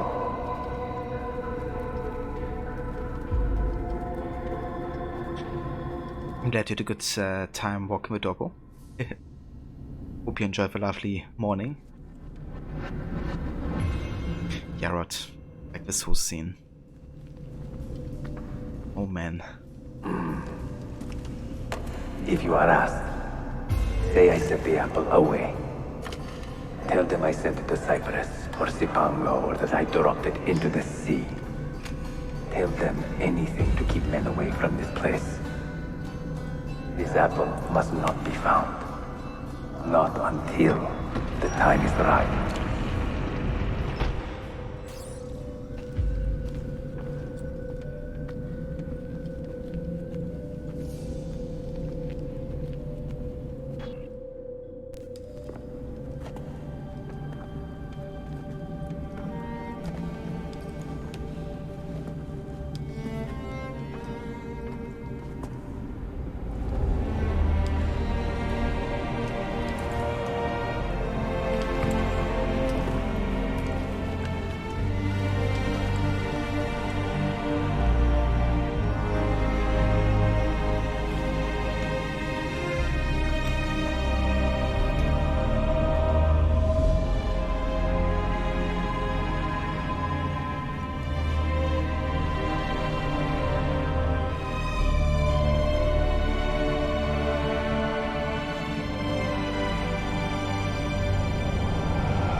That transition.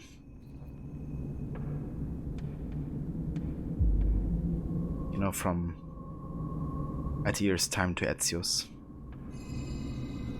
Now to Desmond's. Fighting, you had to look up Cipango. It's what Japan was called during the time period. Ah, interesting. I didn't know that actually. Thanks for looking that up. I want to have an AC game set in Cipango. Of a tie Altair, Ezio and Desmond together so well in this game. I really do, you know, with this ending part here as well. Just great, you know, how all three timelines come together in this like final moment of the Ezio trilogy. Another artifact. No. You will stay here. I have seen enough for one life.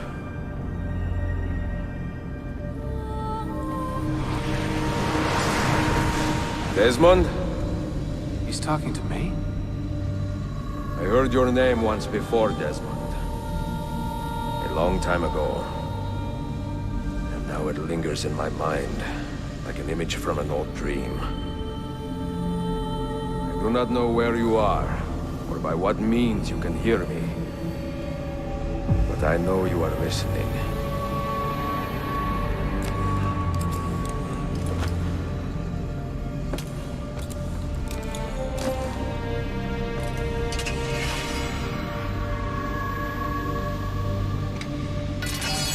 I have lived my life as best I could, not knowing its purpose, but drawn forward like a moth to a distant moon.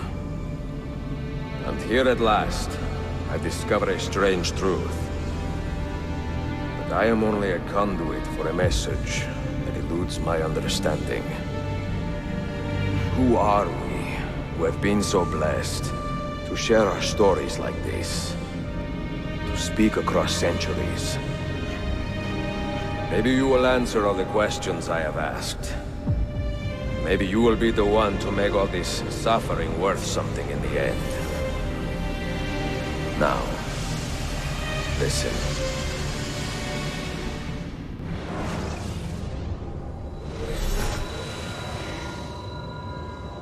Do you hear me, Cypher? Can you see me? Ah, there you are. Good.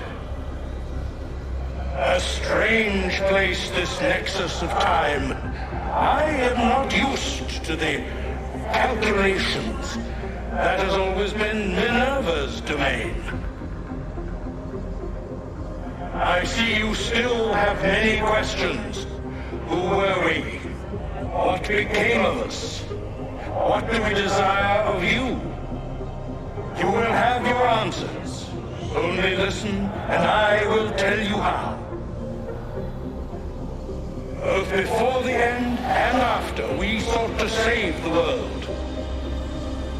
We built vaults within which to work, each dedicated to a different method of salvation. They were placed underground to avoid the war which raged above, and also as a precaution should we fail in our efforts. Each vault's knowledge was transmitted to a single place.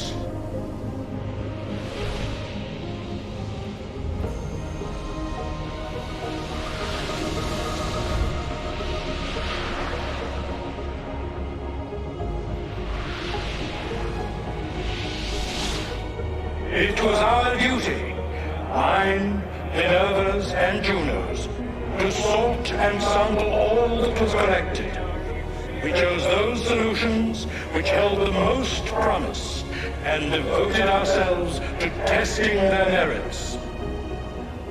6 we tried in succession, each more encouraging than the last, but none worked.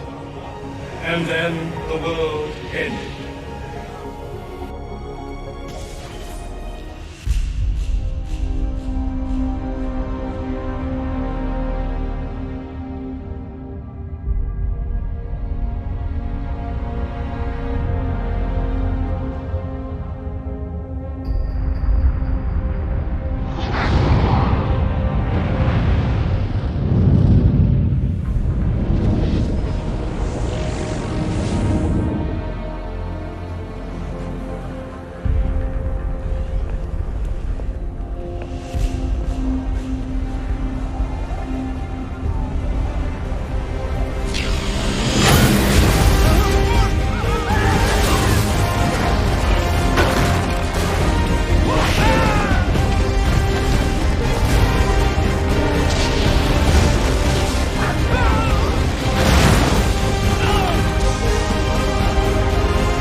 The earth shook for days, the fires burned for weeks, and when the ash had settled, less than 10,000 of your kind still lived, and far fewer of ours.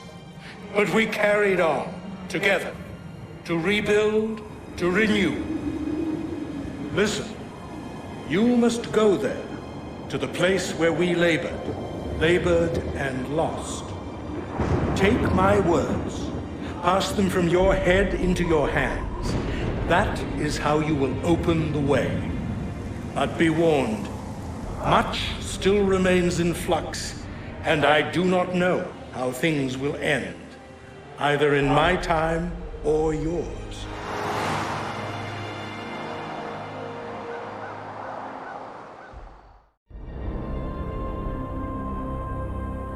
Wait, look, his vitals are stabilizing. Something's happening. He's moving. Desmond, can you hear me? Son?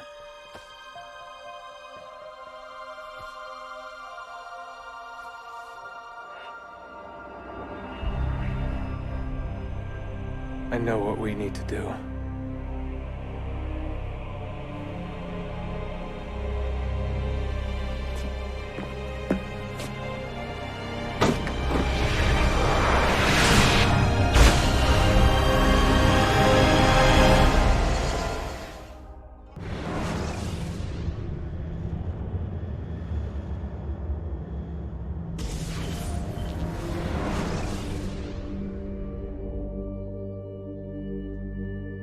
This ending, like,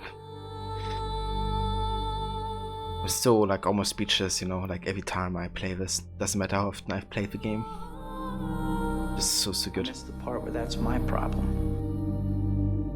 The way they bring together, you know, all the 3 timelines, like actually 4 even, right, between the first civilization, Aether, Ezio and Desmond. Seeing the Toba catastrophe like firsthand like this, you know, it's also the first time we really see, I mean obviously in AC2 already has seen the ISU architecture, but the first time we actually see like a bit more of that and how it looked like.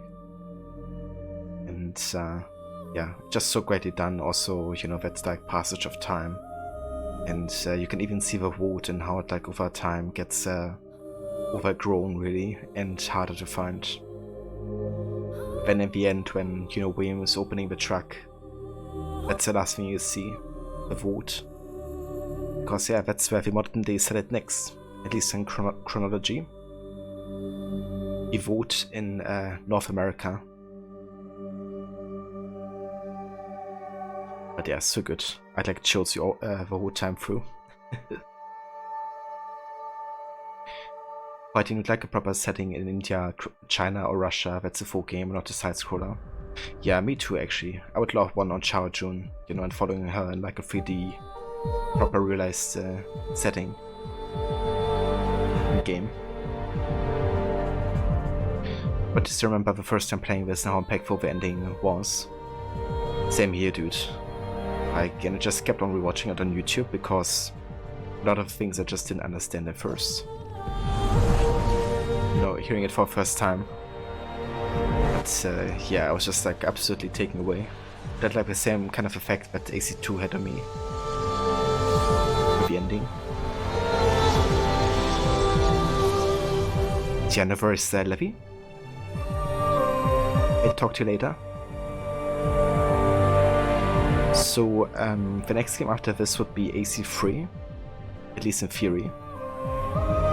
However, we will be playing AC Chronicles China, but first we're gonna watch AC Embers, because AC Embers tells the last days of Ezio and also introduces Chao Jun as a character. And then I'm gonna play Chronicles China to follow Chao Jun and adventures after Embers, really. And yeah, then we're not gonna be starting AC3, but what I'm also gonna be doing with the Colonial Saga is that we play them in historical order. And for that I actually worked out a document where I noticed all of the years that each sequence of every Colonial game is taking place. And yeah, we were playing them in that kind of order. So that means we're gonna be playing Black Flag first, then Freedom Cry, then AC3 Rogue and Liberation, kind of like mixed together. So yeah, gonna be like a whole historical order run of that saga.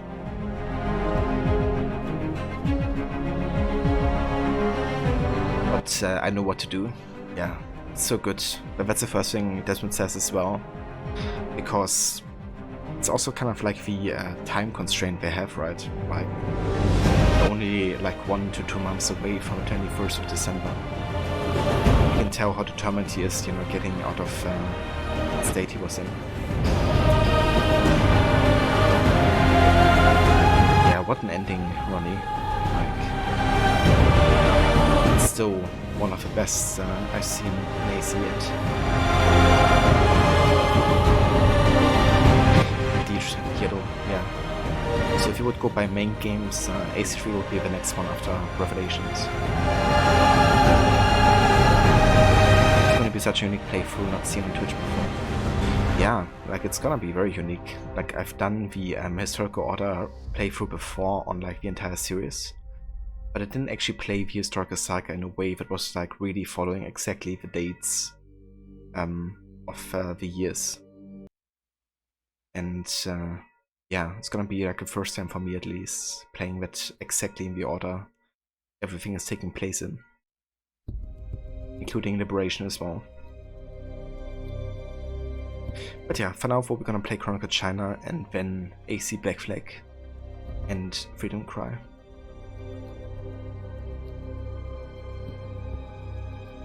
Of course what's gonna happen is it's gonna make the modern day in a bit of a weird order, so that's something we have to consider. But yeah, I really want to play them in historical order this time, so I'm gonna be doing that. But since we do spoiler playthroughs anyways with modern day and historical parts, you know, getting ahead of modern day shouldn't be too much of an issue. I'm gonna also of course talk about what happens in AC3, even though we may haven't played it yet at the time of Black Flag. Or you love it. Black Flag was your first AC game. It has a special place in your heart. Yeah, Black Flag is definitely a special game. I love how Black Flag really brought a lot of people that weren't too interested in AC at first into the series. And it certainly helped, you know, not having like your classic assassin as a protagonist, but rather somebody who views the conflict from like an outside perspective. It's kind of like in between the assassins and Templars at first, at least. But yeah, I also just love, you know, the open world and exploring the islands, you know, like sailing from one to another, having your ship and your crew at Diwali.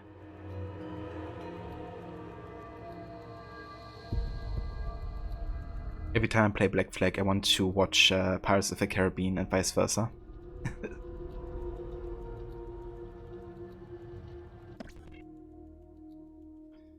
Yeah, the sea shanties are another great thing about Black Flag. And what's great is that the team behind Revelations actually worked on Black Flag as well. And it had the same writer as well with Darby McDevitt.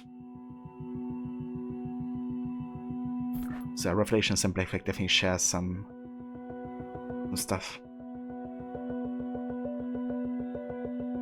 Yeah, it really is cider. When you could see your heads in Black Flag.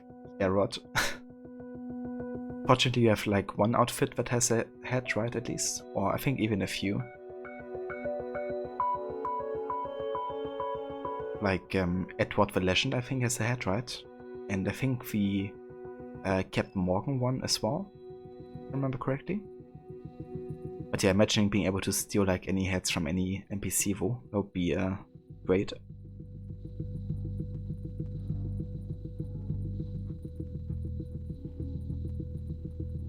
Gotta embrace a bit of Red Dead 2 there, and what you can do in that game. But yeah, even though we are in the credits now, we're not yet done for today. Once the credits are over, I'm actually gonna be checking the DNA tracker to see if we gotten 100% everywhere. And then we're also still gonna be watching AC Embers and the last days of Ezio and Chao Jun as well.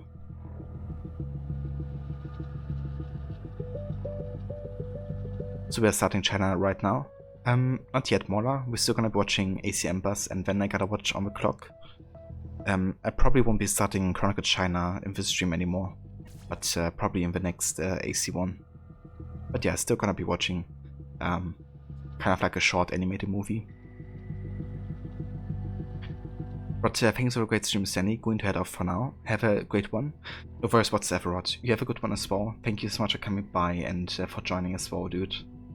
And yeah, for anybody who hasn't checked out Rod yet, highly recommend checking out his channel. He's also a massive fan of Assassin's Creed. Currently playing for AC Valhalla, doing an archery challenge only. So essentially, you can only kill targets and people with arrows or with bow abilities. But yeah, he's also playing other games, currently some Witcher 3. From Monday to Wednesdays he's doing that. Then tomorrow he's gonna be starting his Red Dead 2 Redemption playthrough, where he's going to go for the 100% checklist, so doing everything there, doing like a bit more of an in-depth run. And on Fridays he's also playing Tomb Raider Fridays, where he's playing currently for the old school games of that series. It's a big variety of games to catch there, and always interesting playthroughs as well. So yeah, definitely check that out if you haven't yet. Running Unity, the ability to clone other people is sort of like stealing heads for a minute. That's true, yeah, the disguise ability. Could definitely wear some heads for that. That's no worries, Rod. More than happy to give you a shout out, dude. You have a good rest and a good night, hopefully. And yeah, we will catch you next time for some Red Dead 2 and the Micah reward. Looking forward to find out what that is about. Ronnie, very glad that you got to see that before you had to go to work. Have a great rest of your stream. Have a great day, everybody. See you all soon. No worries, Ronnie. You have a good one as well. Thank you for dropping by and for joining us for the ending of Revelations. Glad you enjoyed it, and yeah, I hope you have a great day at work as well, dude. And yeah, for anybody who hasn't checked out Ronnie either, he's also a streamer, currently playing through some AC Unity. He's actually doing a bit of a no HUD challenge where he plays without the HUD, at least for part of his playthrough, and yeah, kind of like trying to beat the game and try to be stealthy that way. It's a really cool way of playing the game, and makes you play a bit more natural as well. So yeah, definitely check out Ronnie's channel as well for some AC Unity action. That's the plan. Oh yeah? Oh yeah, looking forward to see Dutch again. But he was a great character, as much as I disliked him.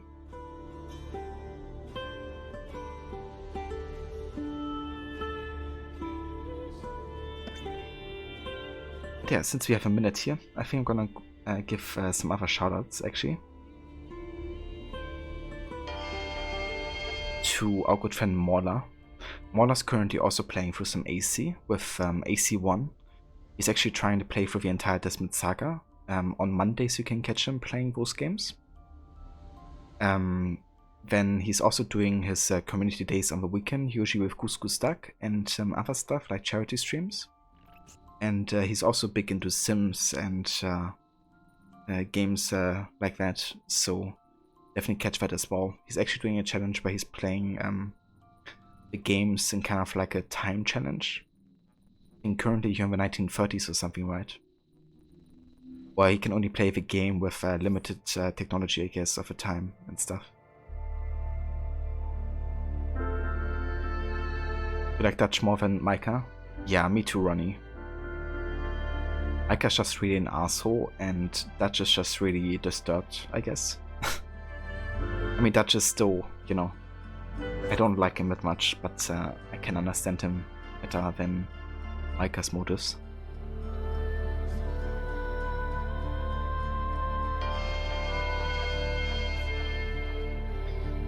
And also want to give a shout out to Hiro, who's also streaming currently.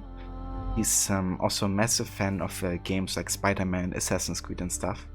But currently he's actually doing some music streams with kind of like mixes that he's done.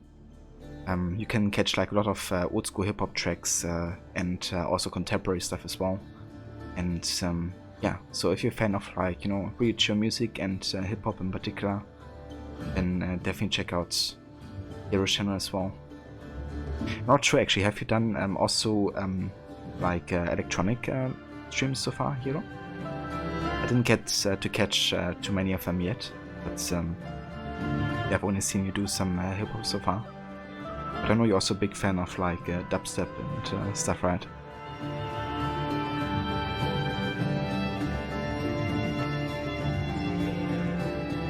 If that's the voice, Hero, more than happy to give you a shout out as well, dude.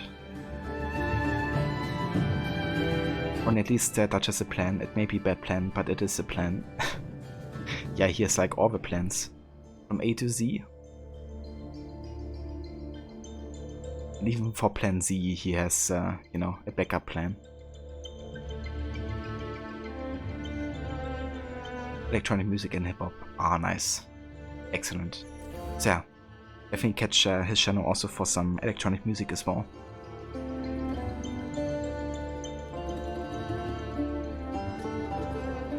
So, Hero, do you actually use like a particular software for mixing the music?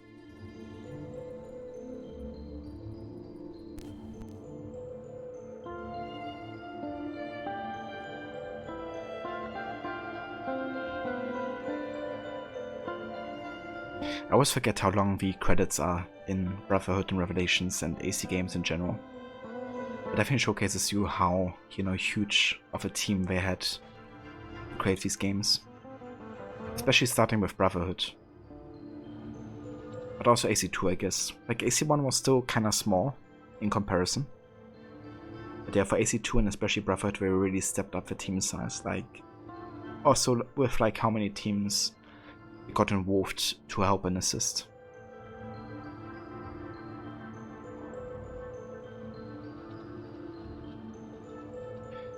Not really, you just stream off your Spotify playlist. There's crossfading, which helps. Ah, that's cool. Yeah, that would be useful for doing sets like that.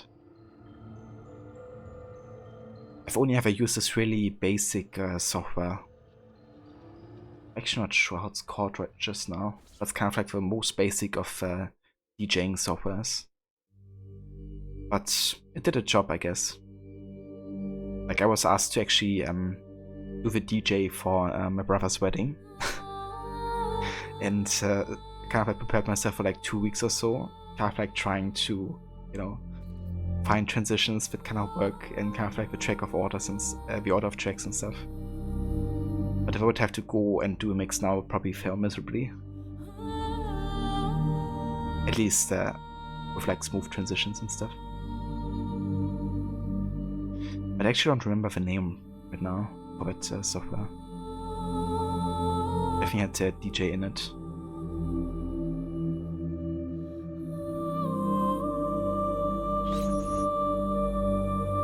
But yeah, honestly, it's a lot of fun though. Providing music for an audience.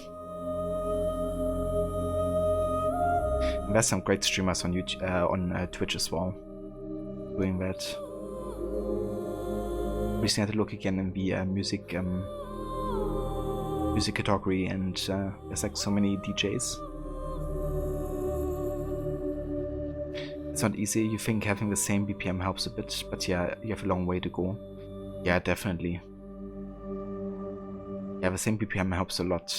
What I actually did sometimes in the DJ software I use is I adjusted the BPM of the new track according to the one that I was playing.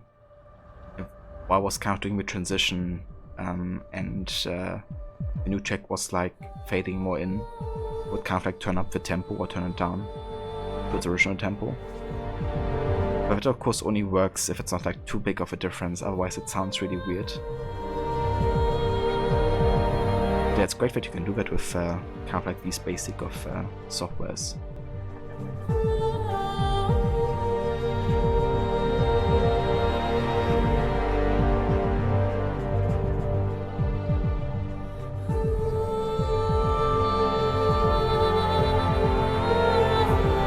Yeah, it's definitely a learning process, I guess. there's like so much extras you can get as well, like potentially, for your equipment. Oh yeah, that music.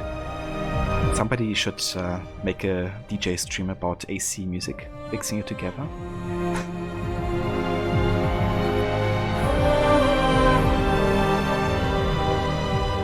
Yeah, Cider, that's Lorne Barth right here. Legendary composer. He also ended up making the entire soundtrack of AC3. And he also learned at Hans Zimmer. Like Hans Zimmer kind of like taught him apparently. And I think you can definitely hear it at times.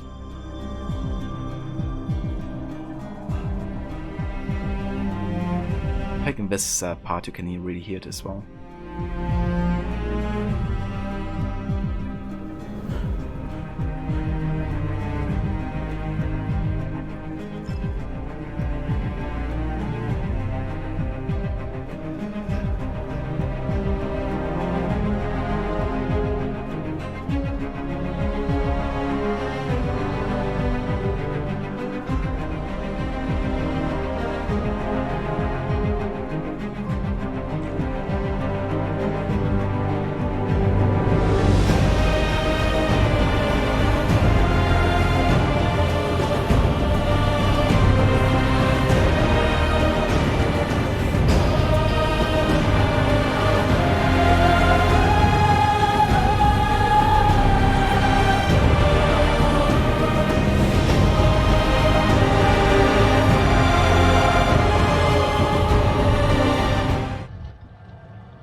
This always irks me that the music is just like cut off here because the credits end. But yeah, happens every time you play Revelations. Such an epic track and we just cut it short. But yeah, that's no worries. Okay, so I want to go back to Ezio real quick and have a look at the DNA tracker to make sure that we have actually done everything we wanted to.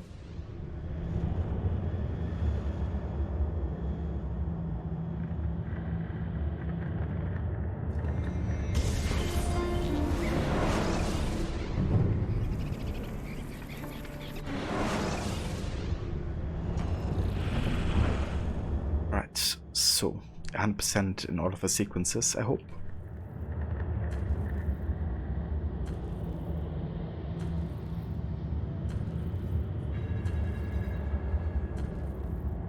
Yeah, that's all the hosting requirements for the main story. Then we've done all the secret locations, all of the recruit assassins, all the master assassin missions, all the faction headquarter missions, all the book quests, all Piri Reese missions, and yeah, that's it. It gives us a total of 100% sync, as you can see on the top right of the screen. And that means we have actually finished the playthrough and done everything we wanted to. Excellent.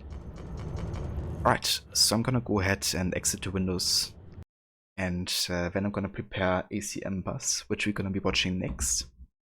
It's, as I mentioned earlier, a short animated movie about Ezio's last days in Italy. But it also sets up a stage for Chao Jun, which is gonna be the next character of the game that we play, which is AC Chronicles China. So yeah, let me go ahead and put up Embers here, and then we're gonna start it.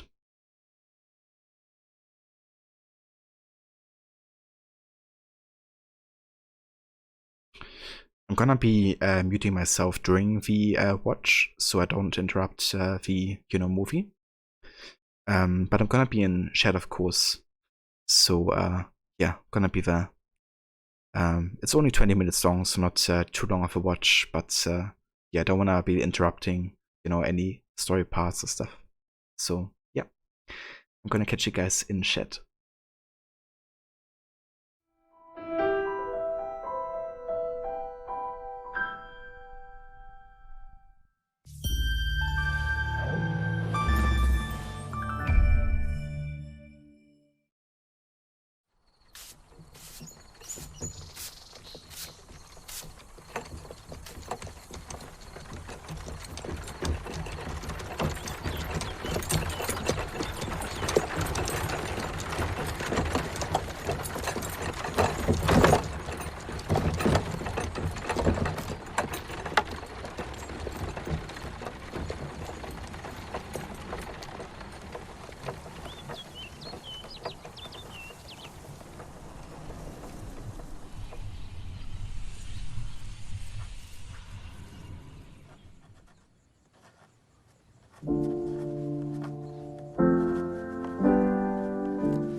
see. I am taking Marcello into town. To see Machiavelli's play. Ezio, his play closed 3 weeks ago. I missed it. We are visiting your sister. Keep an eye on Flavia, okay? See, of course. We will be back soon. Ciao, amore mio. A più tardi. Be safe.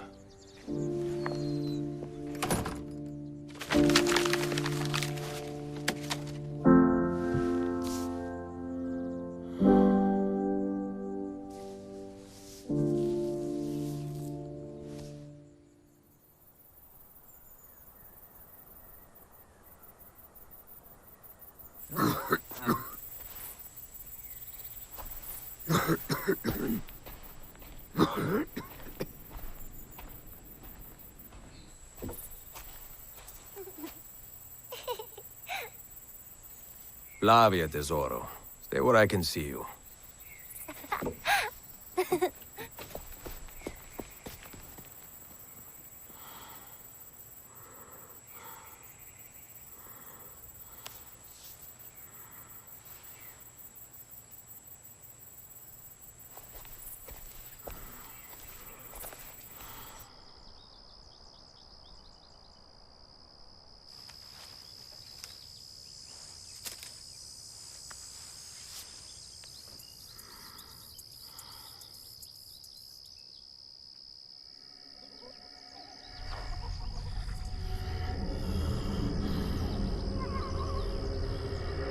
Leave her alone!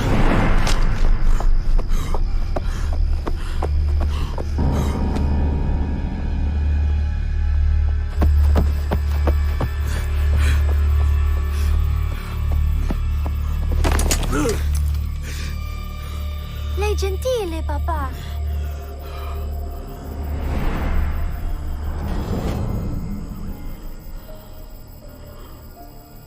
Go inside, Flavia.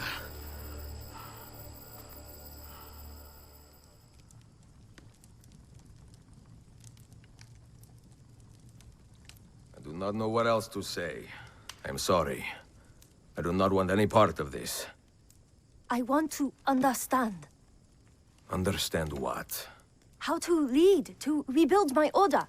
No, for me that is over. Benito. Now I think you should go. Ezio, she has come a long way. Xiao Yun, did I say that right? Would you stay for supper? Grazie. Good. We have a spare bedroom. You're welcome to stay a few nights.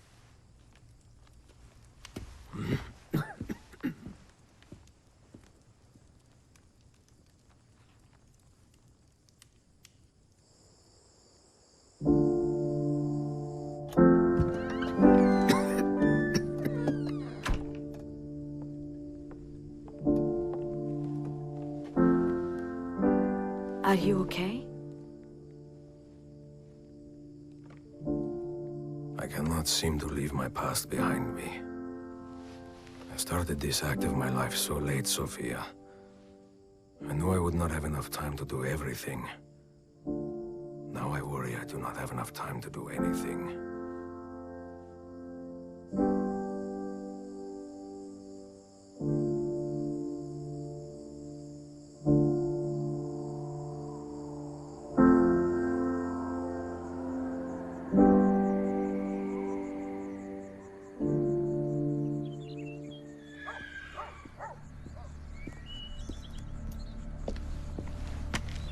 Yun!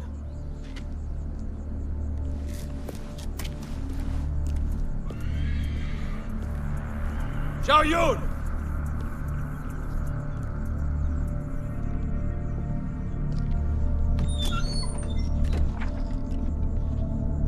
Get out! The wind. It opens the door. Fuori!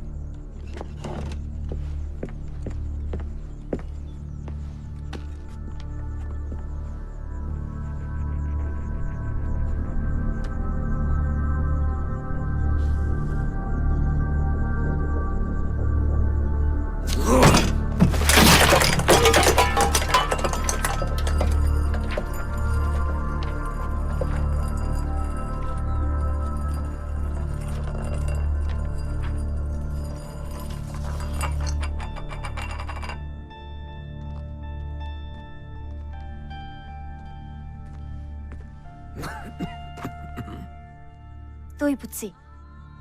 I was wrong. See, I think you need to go.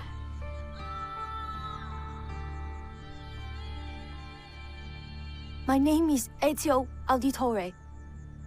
When I was a young man, I had liberty, but I did not see it. I had time, but I did not know it.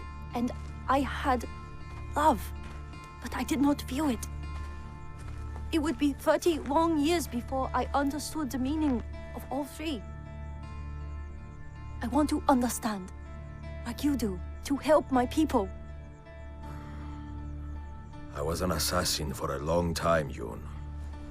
And I know that at any moment, someone could come for me. Or my family. Do you see? This is why I must be careful.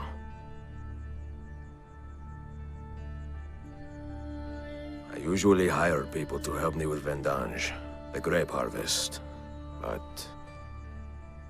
Indra, let us get something to eat.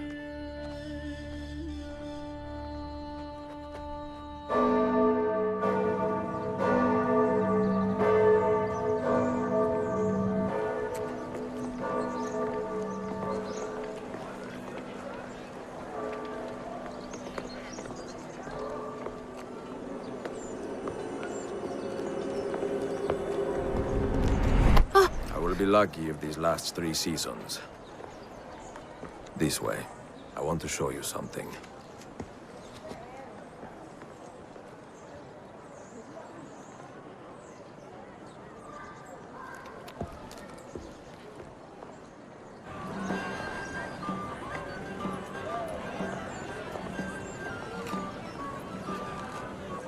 It is nice, no? Llena di vita. Half my family was murdered in this piazza, right there, 45 years ago. But now, see it like this, so full of life. I cannot help but feel content and satisfied that so much pain has faded away. The life of an assassin is pain, Yoon. You suffer it, you inflict it, you watch it happen, with the hope that you can help it disappear in time.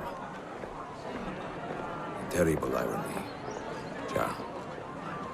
But there you go. All right. Time to drag this old man back to his villa.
Yoon! Andiamo! Hurry!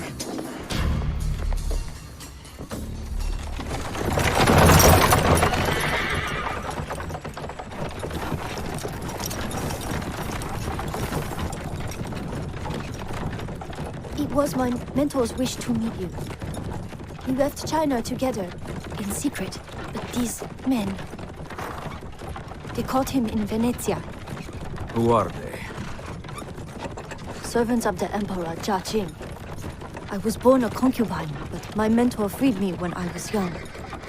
We returned later to save more girls, but they were... The Emperor is a cruel man. He prefers Ling Qi to beheading. Ling Qi? Slow process. Many thousand cuts.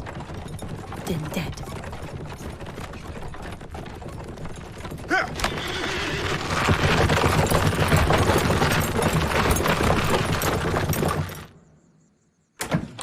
Pack some bags.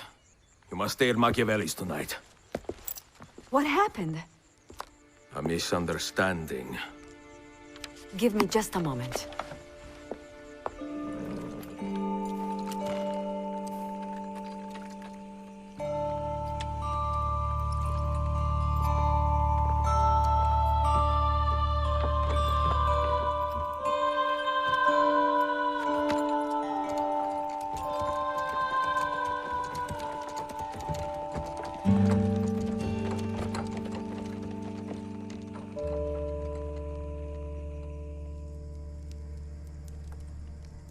When I fought the Borgia, revenge drove me forward. And my first impulse was to aim for the head. In time, however, I learned that those who inspire fear have more devoted followers than those who preach love. Killing Rodrigo and Cesare would have accomplished nothing without some equal measure of fraternity. So I spent many years teaching men and women to think and act for themselves. First in Roma, then Constantinople. Love binds our order together. Love of people, of cultures, of the world.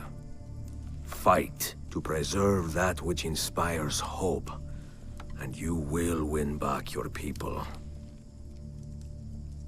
It will take a long time. A long time. If you do it right, see, get some rest.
is a long way home, no? Much to see along the way. Thank you, Mentor. Here. This may be of use one day. No. Only if you lose your way. You should go.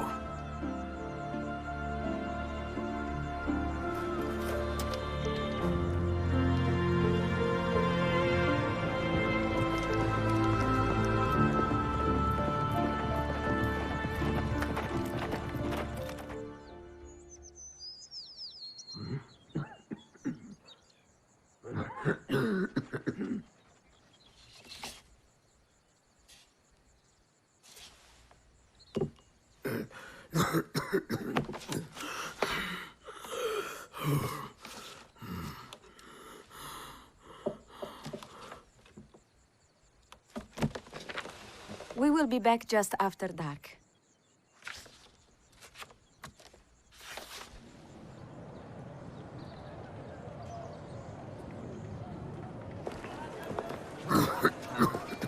You should have stayed home. I am home. We will be right over here.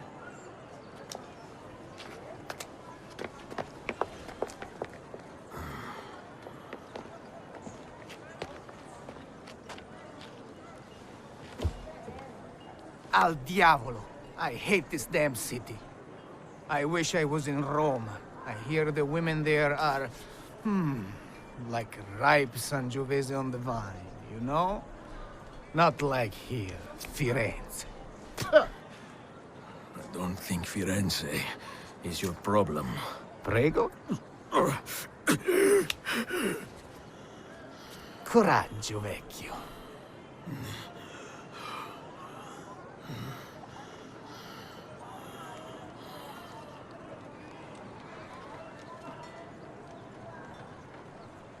Get some rest, huh?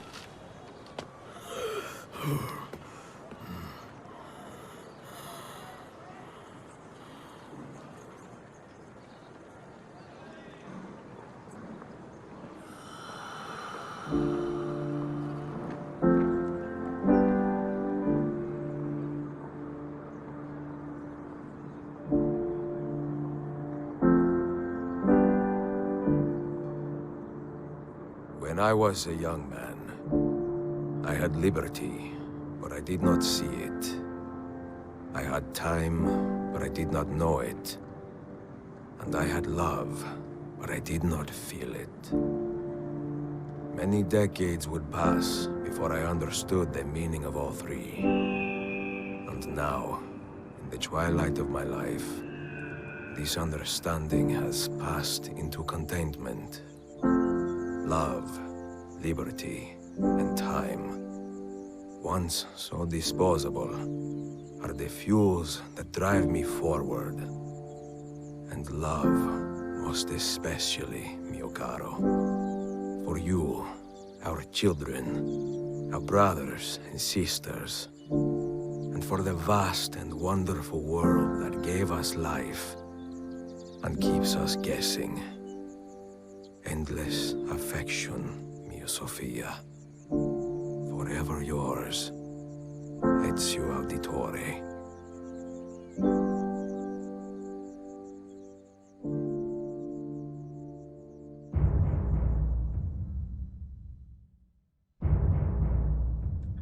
And yeah, there we go.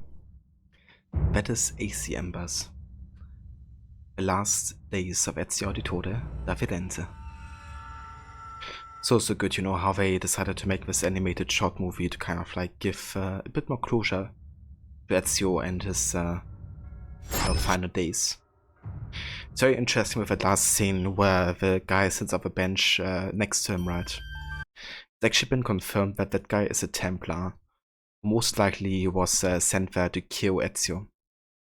There's a couple theories on what actually happened there. One is that he realized that Ezio was basically about to die anyways, so he kind of let him be and he let him die in peace. Another is that in the moment where he says get some rest, that you can hear like a kind of like metallic sound. Like he's been delivering a poison to Ezio in that moment, which made him die on a heart attack. I don't really hear it myself, to be honest. I think he's just stepping in some water or something. But yeah, there's like these two theories, I think. There's even more. Another one is that Ezio actually only imagined the guy, and that guy reminded him of himself when he was like more cocky, I guess, and younger. But I think that's the most unlikely of things. I think it definitely was there. And I think he's been sent to cure Ezio. But I think he just let him be. I think.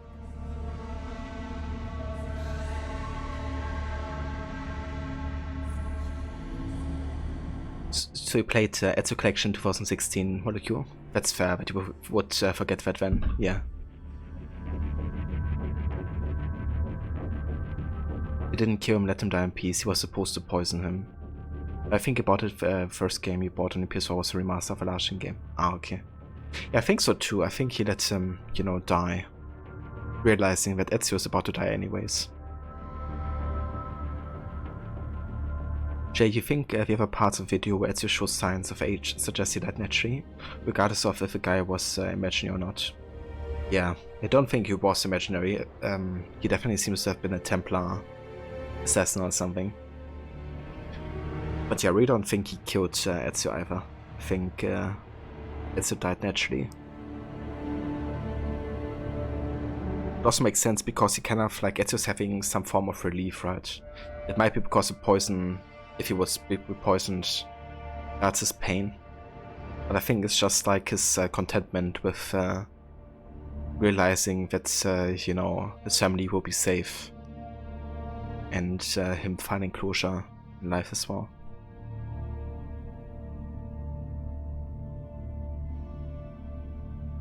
Eva Zweitleben, welcome in. No worries whatsoever. Thank you for joining, regardless. But yeah, just getting finished. We finished Revelations today, and just watched some AC Embers as well. So yeah, that finishes our AC Revelations playthrough. So the next AC game after this is gonna be Chronicles China. I've already made a command as well. There's not too much in China to do. Not gonna be doing like any stealth challenges stuff. I'm just gonna try to do all the story stuff and all the extra objectives. But yeah, that's gonna be it. So that also means we're gonna be doing definitely a shorter playthrough. Might even get to finish China in one stream even, I think. But yeah. Molecule, you know that guy too, you always looked like Ezio's little brother a bit, but that's obviously not him because he's dead. Yeah, it can't be him, that's for sure. And there's also like a Templar insignia you can see at one point of the scene. So it's definitely confirmed that he's with the Templars, at least. Very Max, thank you also for being here and for lurking. But yeah guys, this is the end of today's stream. I want to thank you all so much for joining. We're gonna of course raid out and have a look who we can support here. So let's have a look who's online.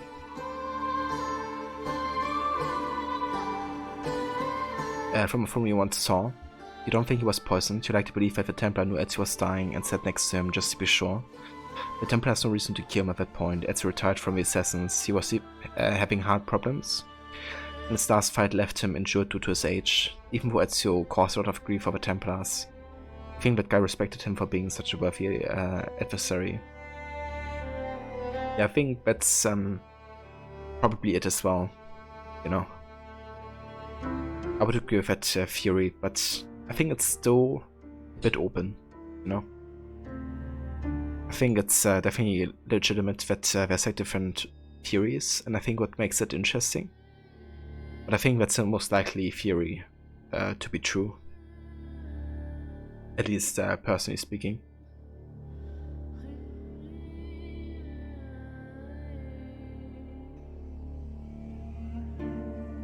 Yeah guys, I think we're gonna raid somebody who I might not even got to raid before. And that is our good friend Lighters.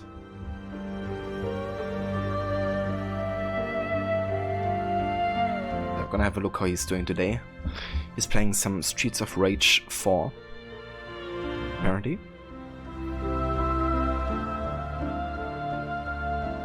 I think he might be on a break right now, but since he just started the stream, I think he should be back anytime soon.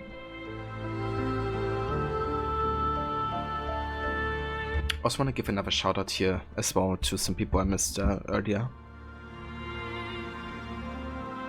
And Nova Cider, thank you also for being here. I appreciate it.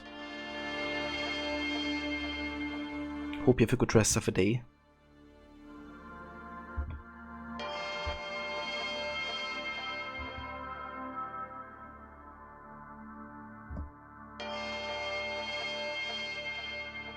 So if you want to check out some more channels, Jay is also a massive fan of AC. He's currently playing some Kingdom Hearts.